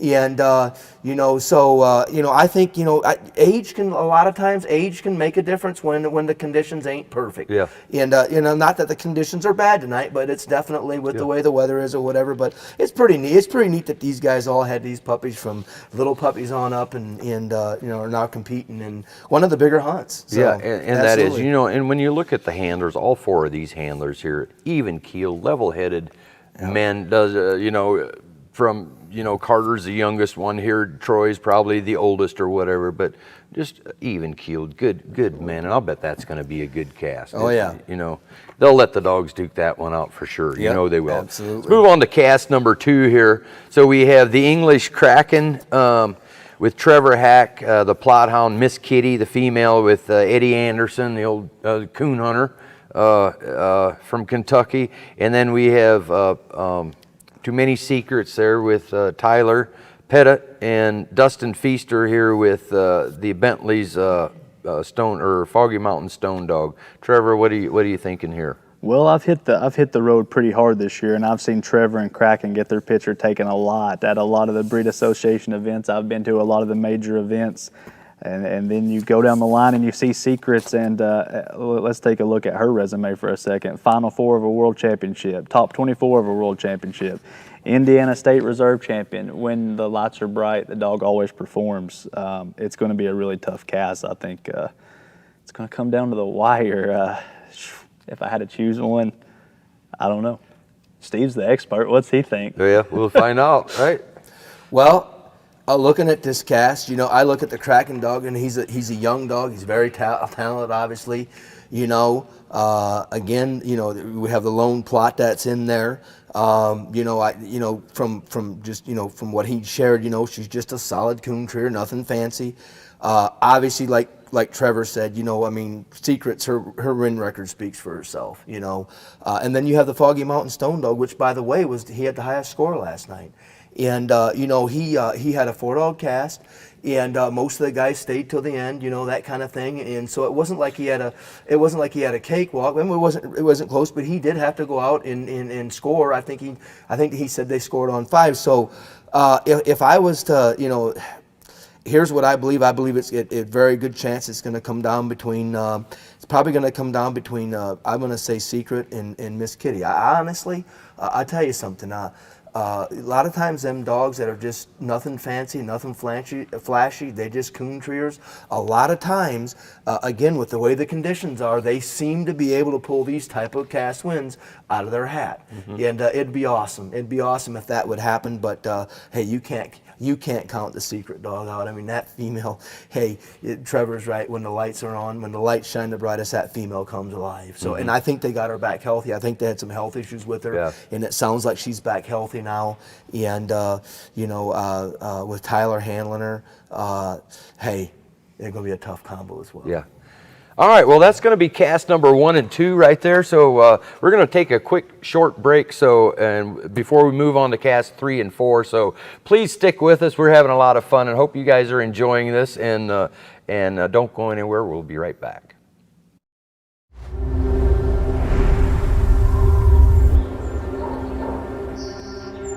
They're partners, ready to do whatever it takes. Athletes that pound for pound can outrun, outwork, and outperform anybody you're watching on Sunday.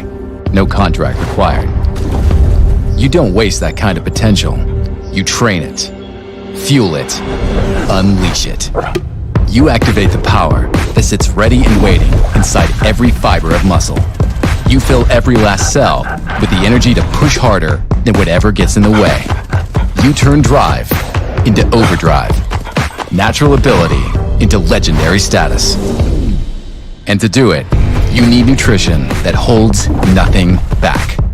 Introducing the all-new Eukanuba Premium Performance lineup. Built to run full throttle on protein and fat, then find another gear. Made with nutrients that are customized for what your dog does. GI technology that supports optimal nutrient delivery. And an antioxidant cocktail that helps day 3 feel like day 1. Where your dog peaks depends on how far their fuel can take them. The all-new Eukanuba Premium Performance lineup. 4 formulas to hold nothing back.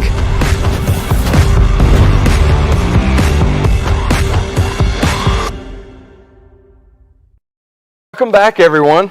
So we went through cast number 1 and 2, and we're going to continue on with cast number 3 in the Grand 16 here. So the first dog drew out on cast number 3 is the Jake dog. Trevor, Right. what do we have on him? Right, we got Grand Night Champion Chandler's Old Jake, a 3-year-old tree and walker male owned by Austin and Ron Chandler of Kentucky. Austin's handling the dog tonight. Jake is out of Beaver's Hardwood Hoss and Rising Sun Big Jed's Remy. Breeder on file is Corey Ashley. So Steve, today I heard you talking a little bit about this dog. What did you find out about him? Well, I tell you what, a very interesting backdrop to this dog. I talked to Austin today, just a young man, a bright young man. He actually shared with me that he's been here a lot. He's never got one in before, so it was super exciting for him. But a little bit on the backdrop on this, really kind of a cool story.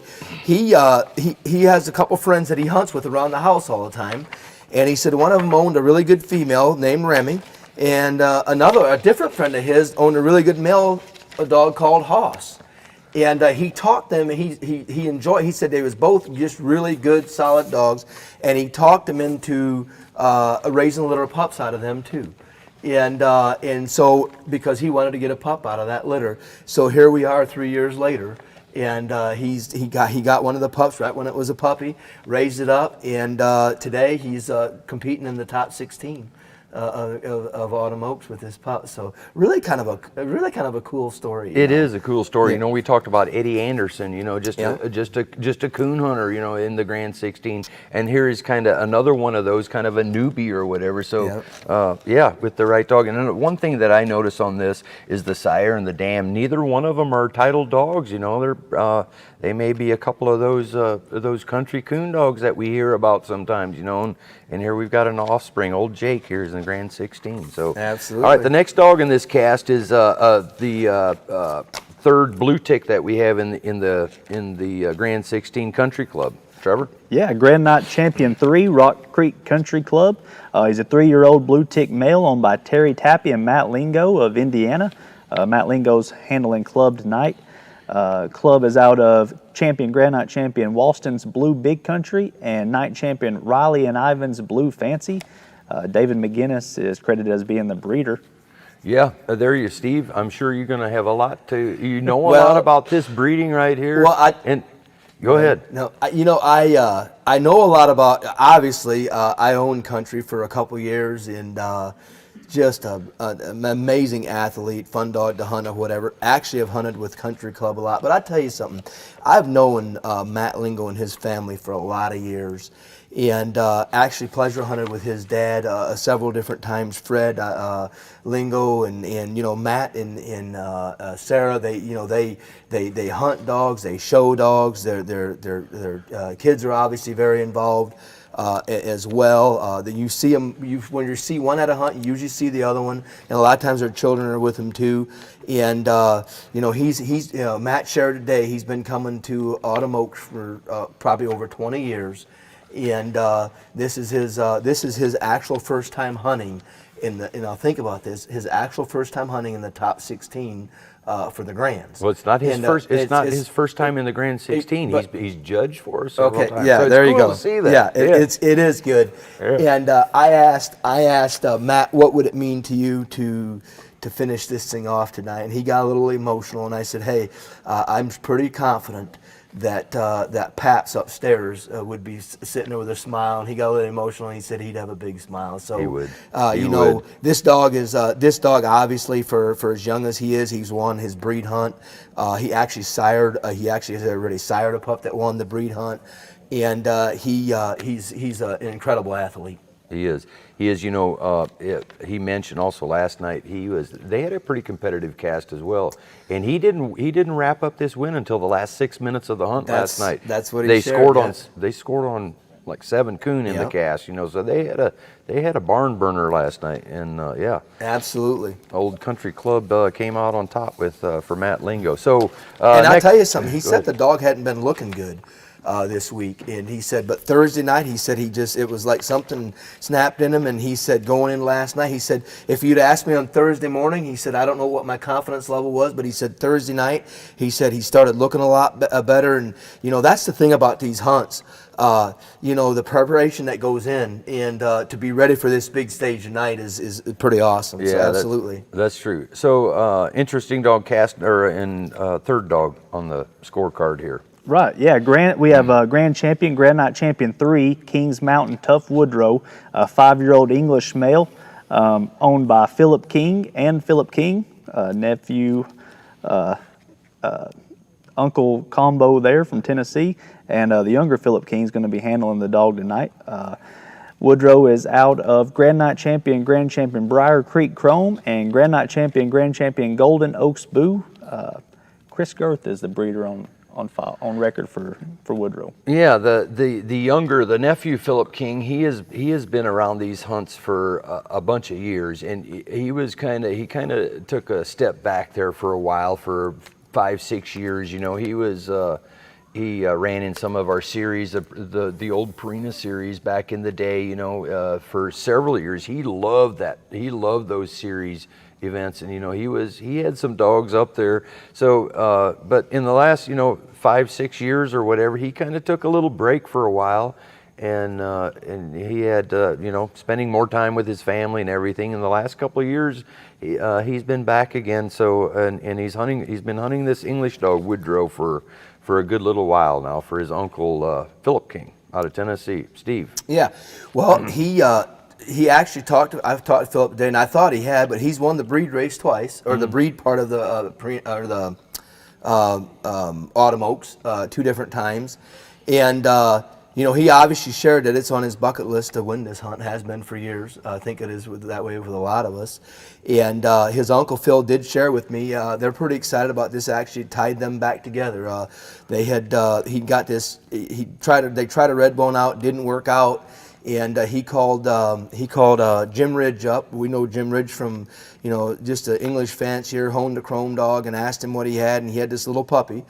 He thought the cross had a really good opportunity to make it, and so Uncle Phil got the puppy and brought it home and got it started, and then Philip took over. And I tell you something, he was sharing with me today. The dog's won like 9 different states, and he scored on 4 last night, led from start to finish. So he's pretty excited, but it's definitely a dream of his to be able to win this. Yeah, and it's good to see Philip back in. Absolutely.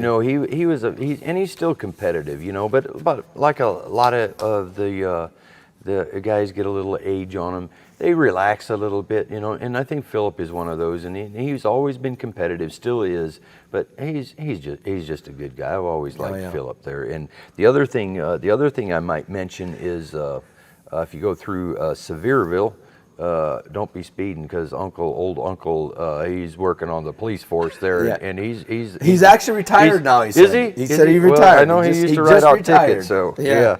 So, absolutely.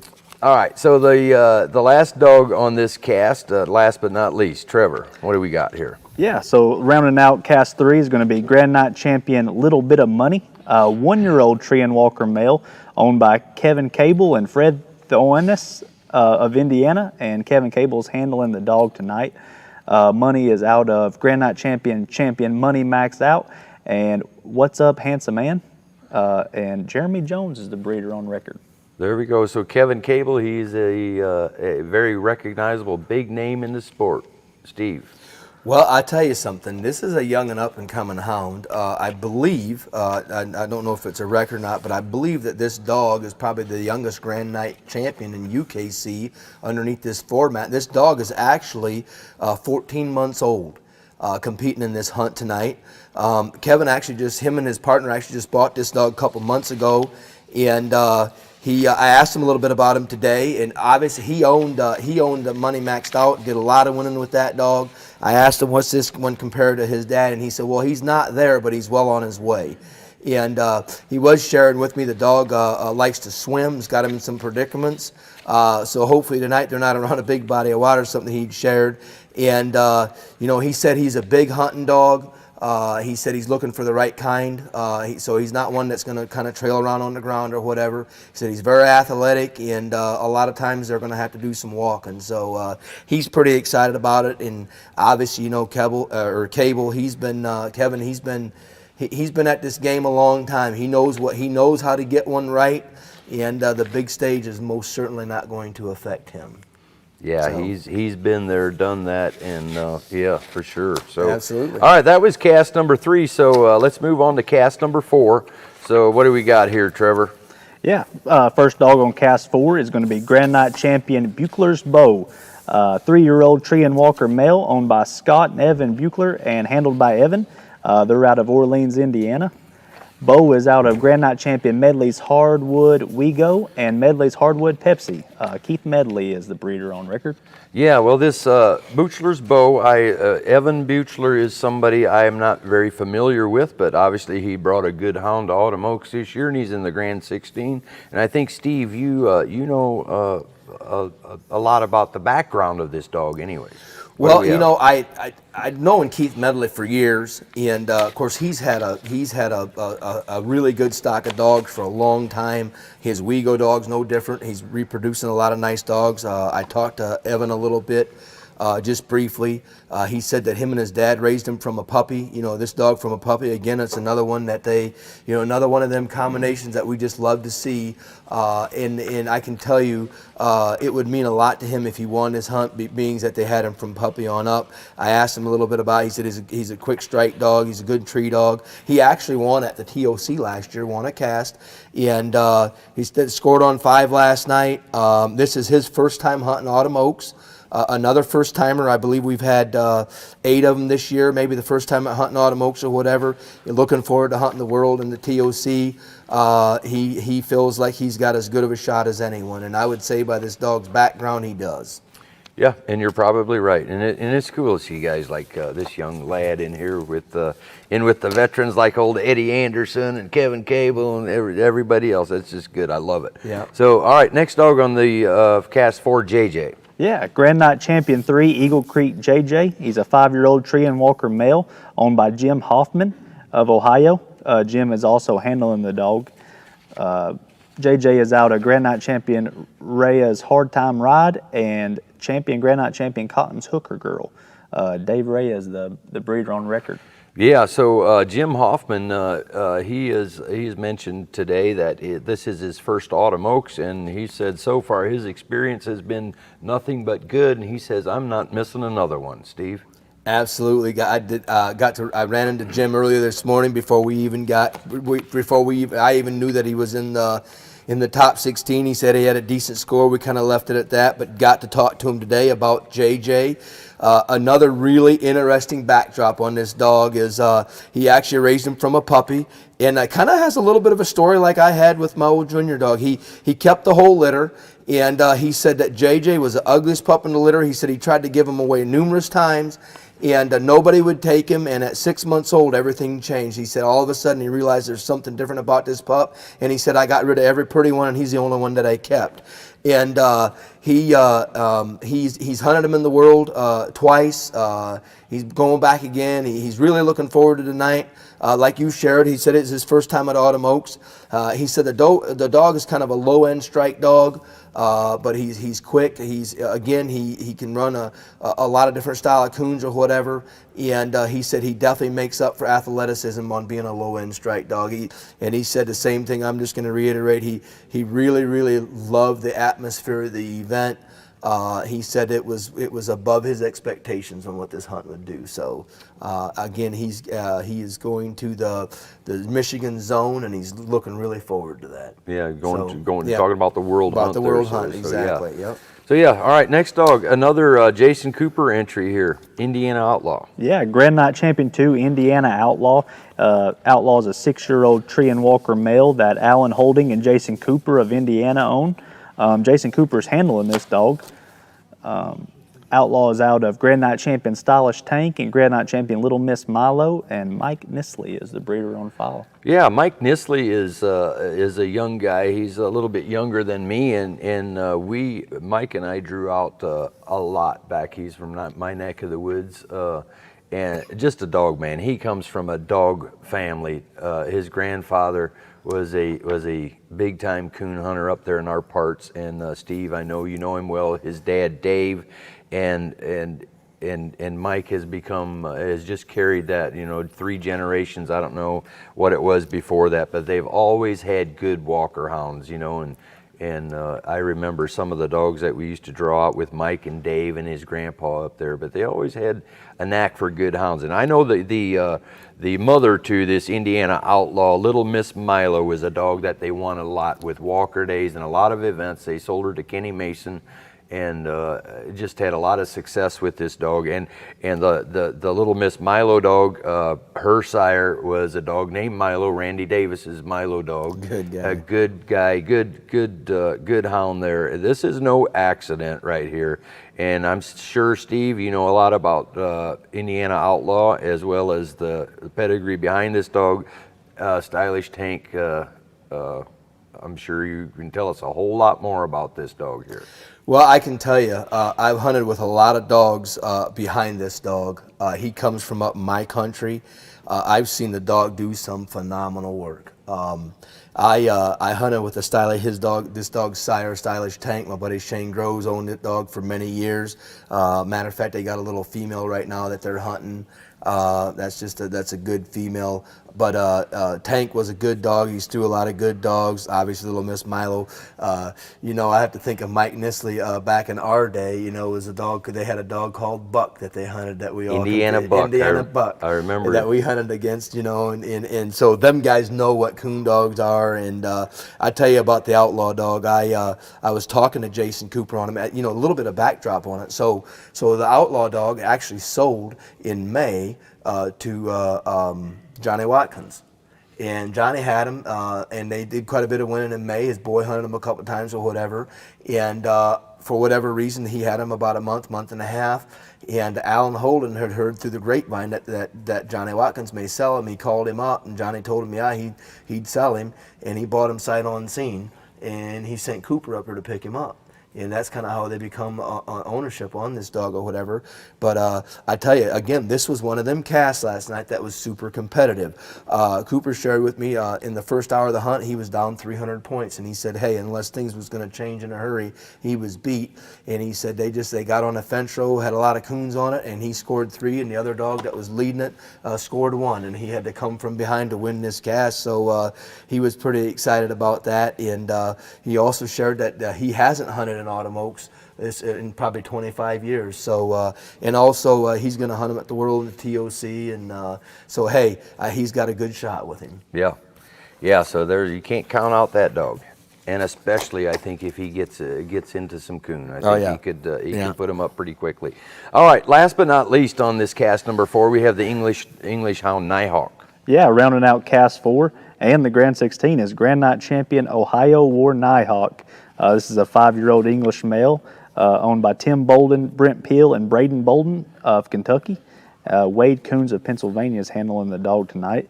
Nighthawk is out of Grand Night champion Hard Time Awesome and Stone Cold Ruby. And the breeder on record for Nighthawk is Jake Minder. Yeah, one of the owners here, Tim Bolden. You know, Tim is out of Kentucky. He kind of made a name for himself probably back in 2005. Matter of fact, it was my first world championship in LaPorte, Indiana, Portland, Indiana, 2005 world championship with a little walker female, 17 months old, Insane Jane. Won the world championship. And Timmy Bolden was a young lad at that point. I'm not sure he was 19, 20 maybe, but he was a little green still at that time. But that's that little Insane Jane female is, she's made a name for herself and will forever be, was very influential in the breed. You know, and Timmy Bolden was behind her in that world hunt, handled her to that win, and so Timmy's had a lot of good dogs over the years, you know. But here's an English hound, and he just recently purchased this dog. This dog's done some winning. So Steve, what are your thoughts on him? Well, I tell you something. This dog actually comes from my country, and in Ohio, isn't it? Yeah, Lonnie Eason used to own him and sold him to the Ishes, which are just hours south of me, and then they obviously got him off of Ish. And I've hunted with this dog quite a bit, and he's a solid hound. I mean, he gets in the right situation, he's going to be tough. Interesting story on this dog is Timmy, as we know, is a walker guy, and Brent Peel actually owns a part of this dog, and he's a red-bone guy. Right. And they was sharing today that their buddies are poking fun at him about this English dog. Well, Wade Coons he's a red-bone guy as well. He's a red-bone guy as well, and so they asked Wayne. They asked Wayne if he would. They asked him about a month ago or two, because Timmy was hunting something else, if he would be interested in coming up here and hunting the dog, and he's had a lot of fun with it. And they said they get poked fun of at home at the house a lot for hunting an English dog, and I said I'd say they'll probably quiet him down if they wake up tomorrow morning and he's on the front cover, right? But they're having a lot of fun with this dog. And honestly, it was at this hunt a year ago. Timmy actually had heard about this dog and bought him after he placed in the top 16 before they went out to go out and hunt him. So that's kind of how it come about that they ended up getting. He was owning him. So right. Absolutely. Yeah, one of the notables about this dog was he was one of our cutoff scores last night. We had 2 hounds. First time this has ever happened in the Grand 16 where 2 dogs had an unbreakable tie. We posted the score that they had, unbreakable tie, 3 first trees. You know, and strikes, you can never break the tie on strike points. I'm not sure why that's even in there, because if you can't break it, you know, on plus strike points. But anyways, unbreakable. Neither dog had any minus, and it's one of those that obviously our deadline was 5:00 a.m. We've got dogs scattered, you know, out at different satellite clubs, and so when the last tiebreaker is to hunt it off in 1 hour intervals until the tie is broken. Or the other one is to flip a coin if all parties agree. Well, unfortunately, under this format and the rules is hunting it off is just not an option. You know, just the way the whole hunt works. By the time you have all the scores figured out and everything, you come up with this tiebreaker. It's going to be daylight, you know, and well past daylight. So hunting it off is just not even an option. But it's one of those that nobody wants to see, and especially not for something like this, you know. But in any case, you know, just like anything, hunting, there's also a lot of breaks involved, you know, and. But anyway, so they had to flip the coin this morning to determine the last dog to be in the Grand 16, and it was this dog, and they lucked out here. So But nonetheless, they're in, you know, and that's part of the breaks that we have. So let's go back to cast 3 again and kind of break this down here. So we have old Jake with the Austin Chandler handling this dog here in cast 1, and then we have the blue tick, Matt Lingo with Country Club, Philip King from Tennessee with the English Woodrow, and then Kevin Cable with Money. So Trevor, what are your thoughts on cast number 3 here? Well, it's another tough cast here that we have. We've heard Steve talk a little bit about the weather affecting hunts tonight. I'm wondering how the youngest dog in the Grand 16 tonight, this Money dog, being 14 months old, is going to do with tracking conditions the way they are. I mean, we'll have to see how that plays out. There's a couple older, more experienced dogs on this cast, of course, Club and Woodrow. I'm not as familiar with Jake. Club, it's kind of funny. I've been here for just a little over 2 years. Country Club was in the Grand 16 in 2019, my first Autumn Oaks I was working. And also, little Wade Tappy, Terry's son, won the junior division of the youth nationals with Country Club my first year. I'll never forget that, how tired he was before the cast went out, and when they got back, he was ecstatic, strutting around. He was all perked up then. So you couldn't put him to sleep. No, I don't know if he went to sleep that night. So I'd say if Wade has Club hunted up right, he may be tough on this cast, right? Right, there you go. There you go. Steve, what are your thoughts here? Well, I tell you, just to kind of share with a little bit, Trevor, you brought up a good point on a conversation that happened today, and was from Terry, who's co-owner of Club.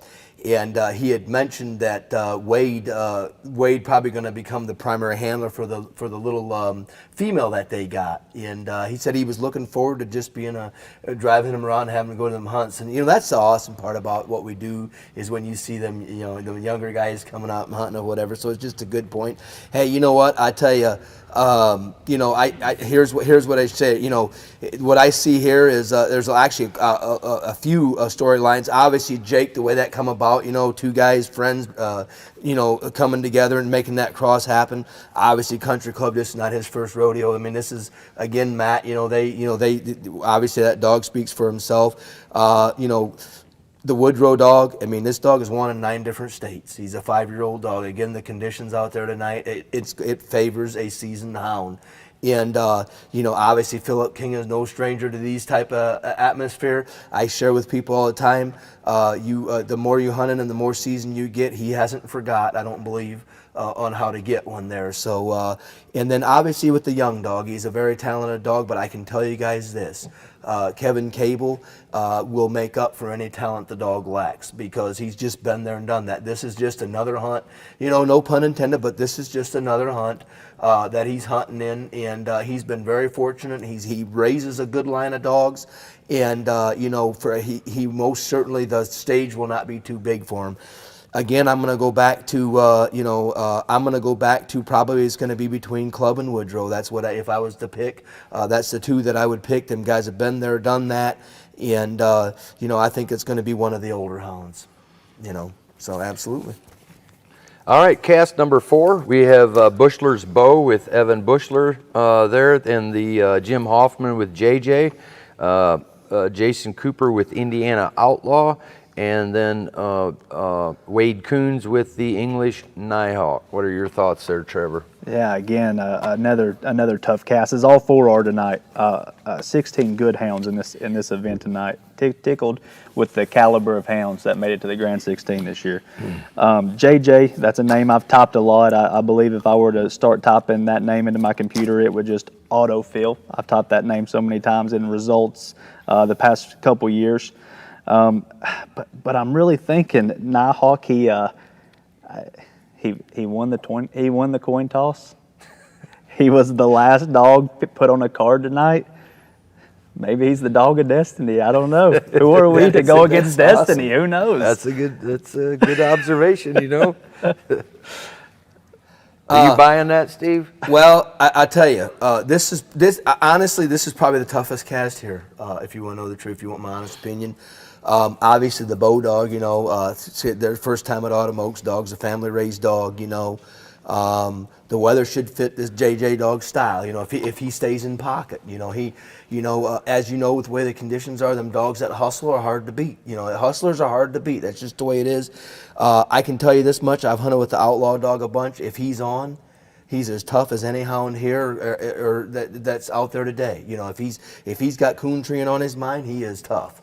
You know, if that happens tonight, they're going to have their hands full.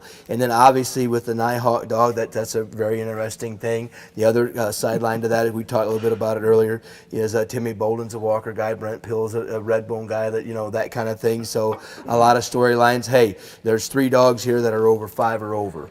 And I'm going to say that probably the dog that I think the dog that probably has a good shot, this is probably the JJ dog. That guy seemed awful, you know, he just, Jim, he was very confident on how the dog looked last night. I believe I looked on the card last night, a low-end strike dog, I think he treed 4 coons. So, you know, when they got that kind of rhythm going, you know, a lot of times they're hard to beat. Yeah. So the one thing we haven't talked about tonight really is what does it take to get a dog to this level? Steve, well, let me start with you, Trevor. What are your thoughts on this as far as getting a dog here? Training wise, how much time are these guys spending with these dogs? Yeah. Let's talk about that for a second. None of these dogs made it here by accident. These handlers, they put in the legwork, they put in the time in the woods. You know, most of these guys are hunting a lot all through the week. They're hitting events. They're putting their dog in different circumstances against different competition, and they're prepared. The handlers are prepared. It takes a lot of work to get here. And tune a dog up for an event like this. Yeah, Steve, there's probably nobody better on this panel for sure to speak on a part of getting a dog ready for anything like this. Well, I can tell you this: it happens long before the week of Autumn Oaks. Sure does. You know, a lot of people don't. You know, these dogs become more than just a dog. They become part of family. They really do. You know, you spend so much time with them. You know, I share with people that. You know, I believe that some of them actually can understand English. You know, I know over the years, you know, we would, you know. Some understand a little German too. Well, they probably better would if they hang out at my place for any amount of time. No, but no, you know, and here's what's crazy about these dogs. You know, every dog conditions differently. You know, some dogs just naturally, you know, you don't have to hunt as hard. There's a lot. You know, here's an interesting side note to a lot of dogs. Some dogs look better if you hunt them 3 nights a week and maybe swim them a couple days a week, maybe run them on a treadmill. You know, I've got a treadmill at the house, and I got a little female right now called Babe, and she absolutely loves that treadmill. I walk her in the morning for a mile. If I don't, Kim does. And she runs that treadmill when it's hot out. You know, it's the conditioning of the dog. It starts with feed. You 100% have to feed them good in the beginning. Most health issues come directly back to how they're being fed. Mm-hmm. You know, how they're being taken care of. And the next thing is conditioning. And tonight is a prime example. So all these guys hunted last night, and you're coming into tonight, and you're going to hunt 90 minutes, and then you're going to put a dog in a box. You know, all of us have worked out at different times and walked and stuff like that. And you know, when you sit up for a couple hours and you get stoved up a little bit, then they got to go out and they got to do it another 90 minutes. And usually that second 90 minutes it's even becomes usually a little tougher because, you know, it may not be as much game out there to chase and that kind of thing. And, you know, that all starts months before this, you know, where, you know, a lot of these guys that got their dogs ready for tonight, they're going out after they get off of work. They're hunting for an hour or two with some friends, go back to their house, maybe lay up for an hour and a half, get back out and go and hunt from 1 o'clock to 3 o'clock in the morning, and get up and go to work. And so it's the preparation, it's the work that's done in before, knowing what that dog is going to have to do to be ready for when this moment arrives. Because honestly, tonight, it becomes more reaction than anything. And how does that reaction happen?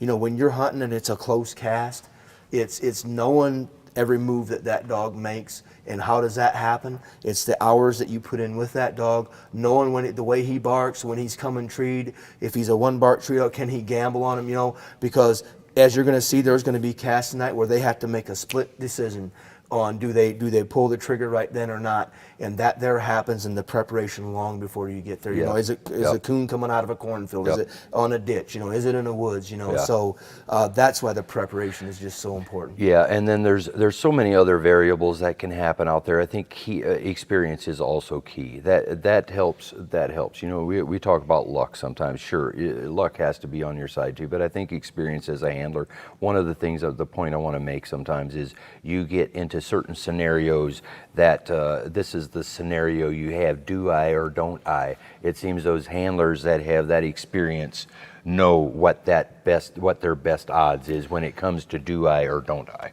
Would you agree with that? Absolutely, and I tell you something else that a lot of people don't that understand this here or whatever.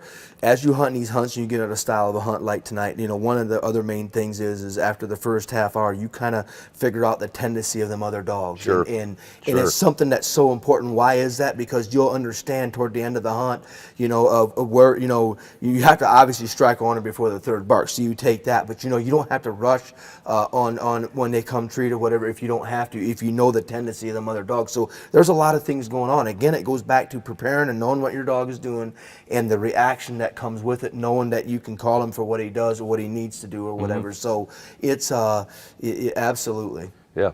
So, all right, so we are going to wrap this up here in just a minute, but we are going to do a play-by-play of the final cast, so that these 4 casts are going to go out. The plus point cast winners will advance. So you got to have plus points in this first round here to advance to the final cast. And then we're going to do a play-by-play. Trevor, tell our viewers where they should go to watch this play-by-play and where they can catch all the action. Absolutely. And the results. Absolutely. We'll be posting all the results and the play-by-play on our website at ukcdogs.com. If you want to find results from all of Autumn Oaks, you can go there under the Coonhounds tab. There's results and standings. If you're interested in going to watch the play-by-play, and we encourage you to, you should go across the top bar there to the forums tab, click on there, UKC Coonhounds Conversation Forum, and that's where it's going to be live tonight. What about any of the other platforms that we have? Are you going to be able to find it on those? Right, yeah. We'll be sharing everything we have on our social media platforms. You can find us on Facebook, Twitter, Instagram, YouTube, obviously. So yeah. So, all right, any final thoughts on this before we close out, Trevor? The one thing I've just been thinking, 13 of the past 14 winners have been walkers. Is it going to continue that trend, or is another breed going to step up here and unseat them? Steve? It's not going to be a walker tonight. I believe it's going to be an off-breed dog, if you can call it an off-breed, but I do believe that. I think it's going to be tonight. I think it's going to, tomorrow morning, I think people are going to wake up to a non-walker to win this. So that's just kind of going to go with my gut. You know, a couple of things in closing. You know what's awesome about this top 16 that I noticed today is the wide variety of the handlers, anywhere from their 20s to probably their early 60s, you know. And, you know, we compete, you know, for them to be able to come compete on a platform in them different kind of ages, you know, it gives me hope. It gives me hope that I still got a few left in my tank, you know, I guess you could say. Obviously, the weather's going to play a little bit of a role tonight, but that's awesome. You know, hey, here's another thing. That's why when people are out getting their dogs ready, they hunt in the rain. You know, I mean, if you want to say, well, why would you do something like that? Well, it's you hunt there to get them ready for this. You know, a lot of first timers this week. You know, there's a lot of first timers. I think there's 8 or 9 in the top 16. First time ever hunting Grands. I think 8 of them is first time hunting Autumn Oaks. So that's really pretty neat. The other storyline to this is a lot of these dogs are raised and trained by their owners and handlers. You know, that's a really interesting, that was something that kind of caught me off guard today. Many of them, way over half, you know, is being raised in, and then the last thing is, you know, we obviously, we live in the greatest country in the world, and for us to be able to compete, and for organizations like United Kennel Club to give us an opportunity to come and compete on a kind of on a social level, I guess you could say, with this much at stake. And you know, and talking to them guys today, you know, just seeing that raw emotion of what it would mean to win this event. You know, right now, out there right now, there's owners sitting at the truck, their heart's pitter-pattering. You know, a lot of them probably are watching on their Garmin where their dog is at, saying, or they've got the window cracked, and they hear a hawk treed in there, or stone maybe coming treed, and they're wondering, is it going to be enough? You know, is this the one that he needs to win this? You know, we've been there, and when you experience that, and maybe there's that handler out there right now, you know, probably halfway through this hunt, that he's up, he's ahead right now, and he's wondering to himself, man, am I going to lead this thing or whatever? So it's the raw emotion of what this hunt brings, and that comes with it. So it's exciting.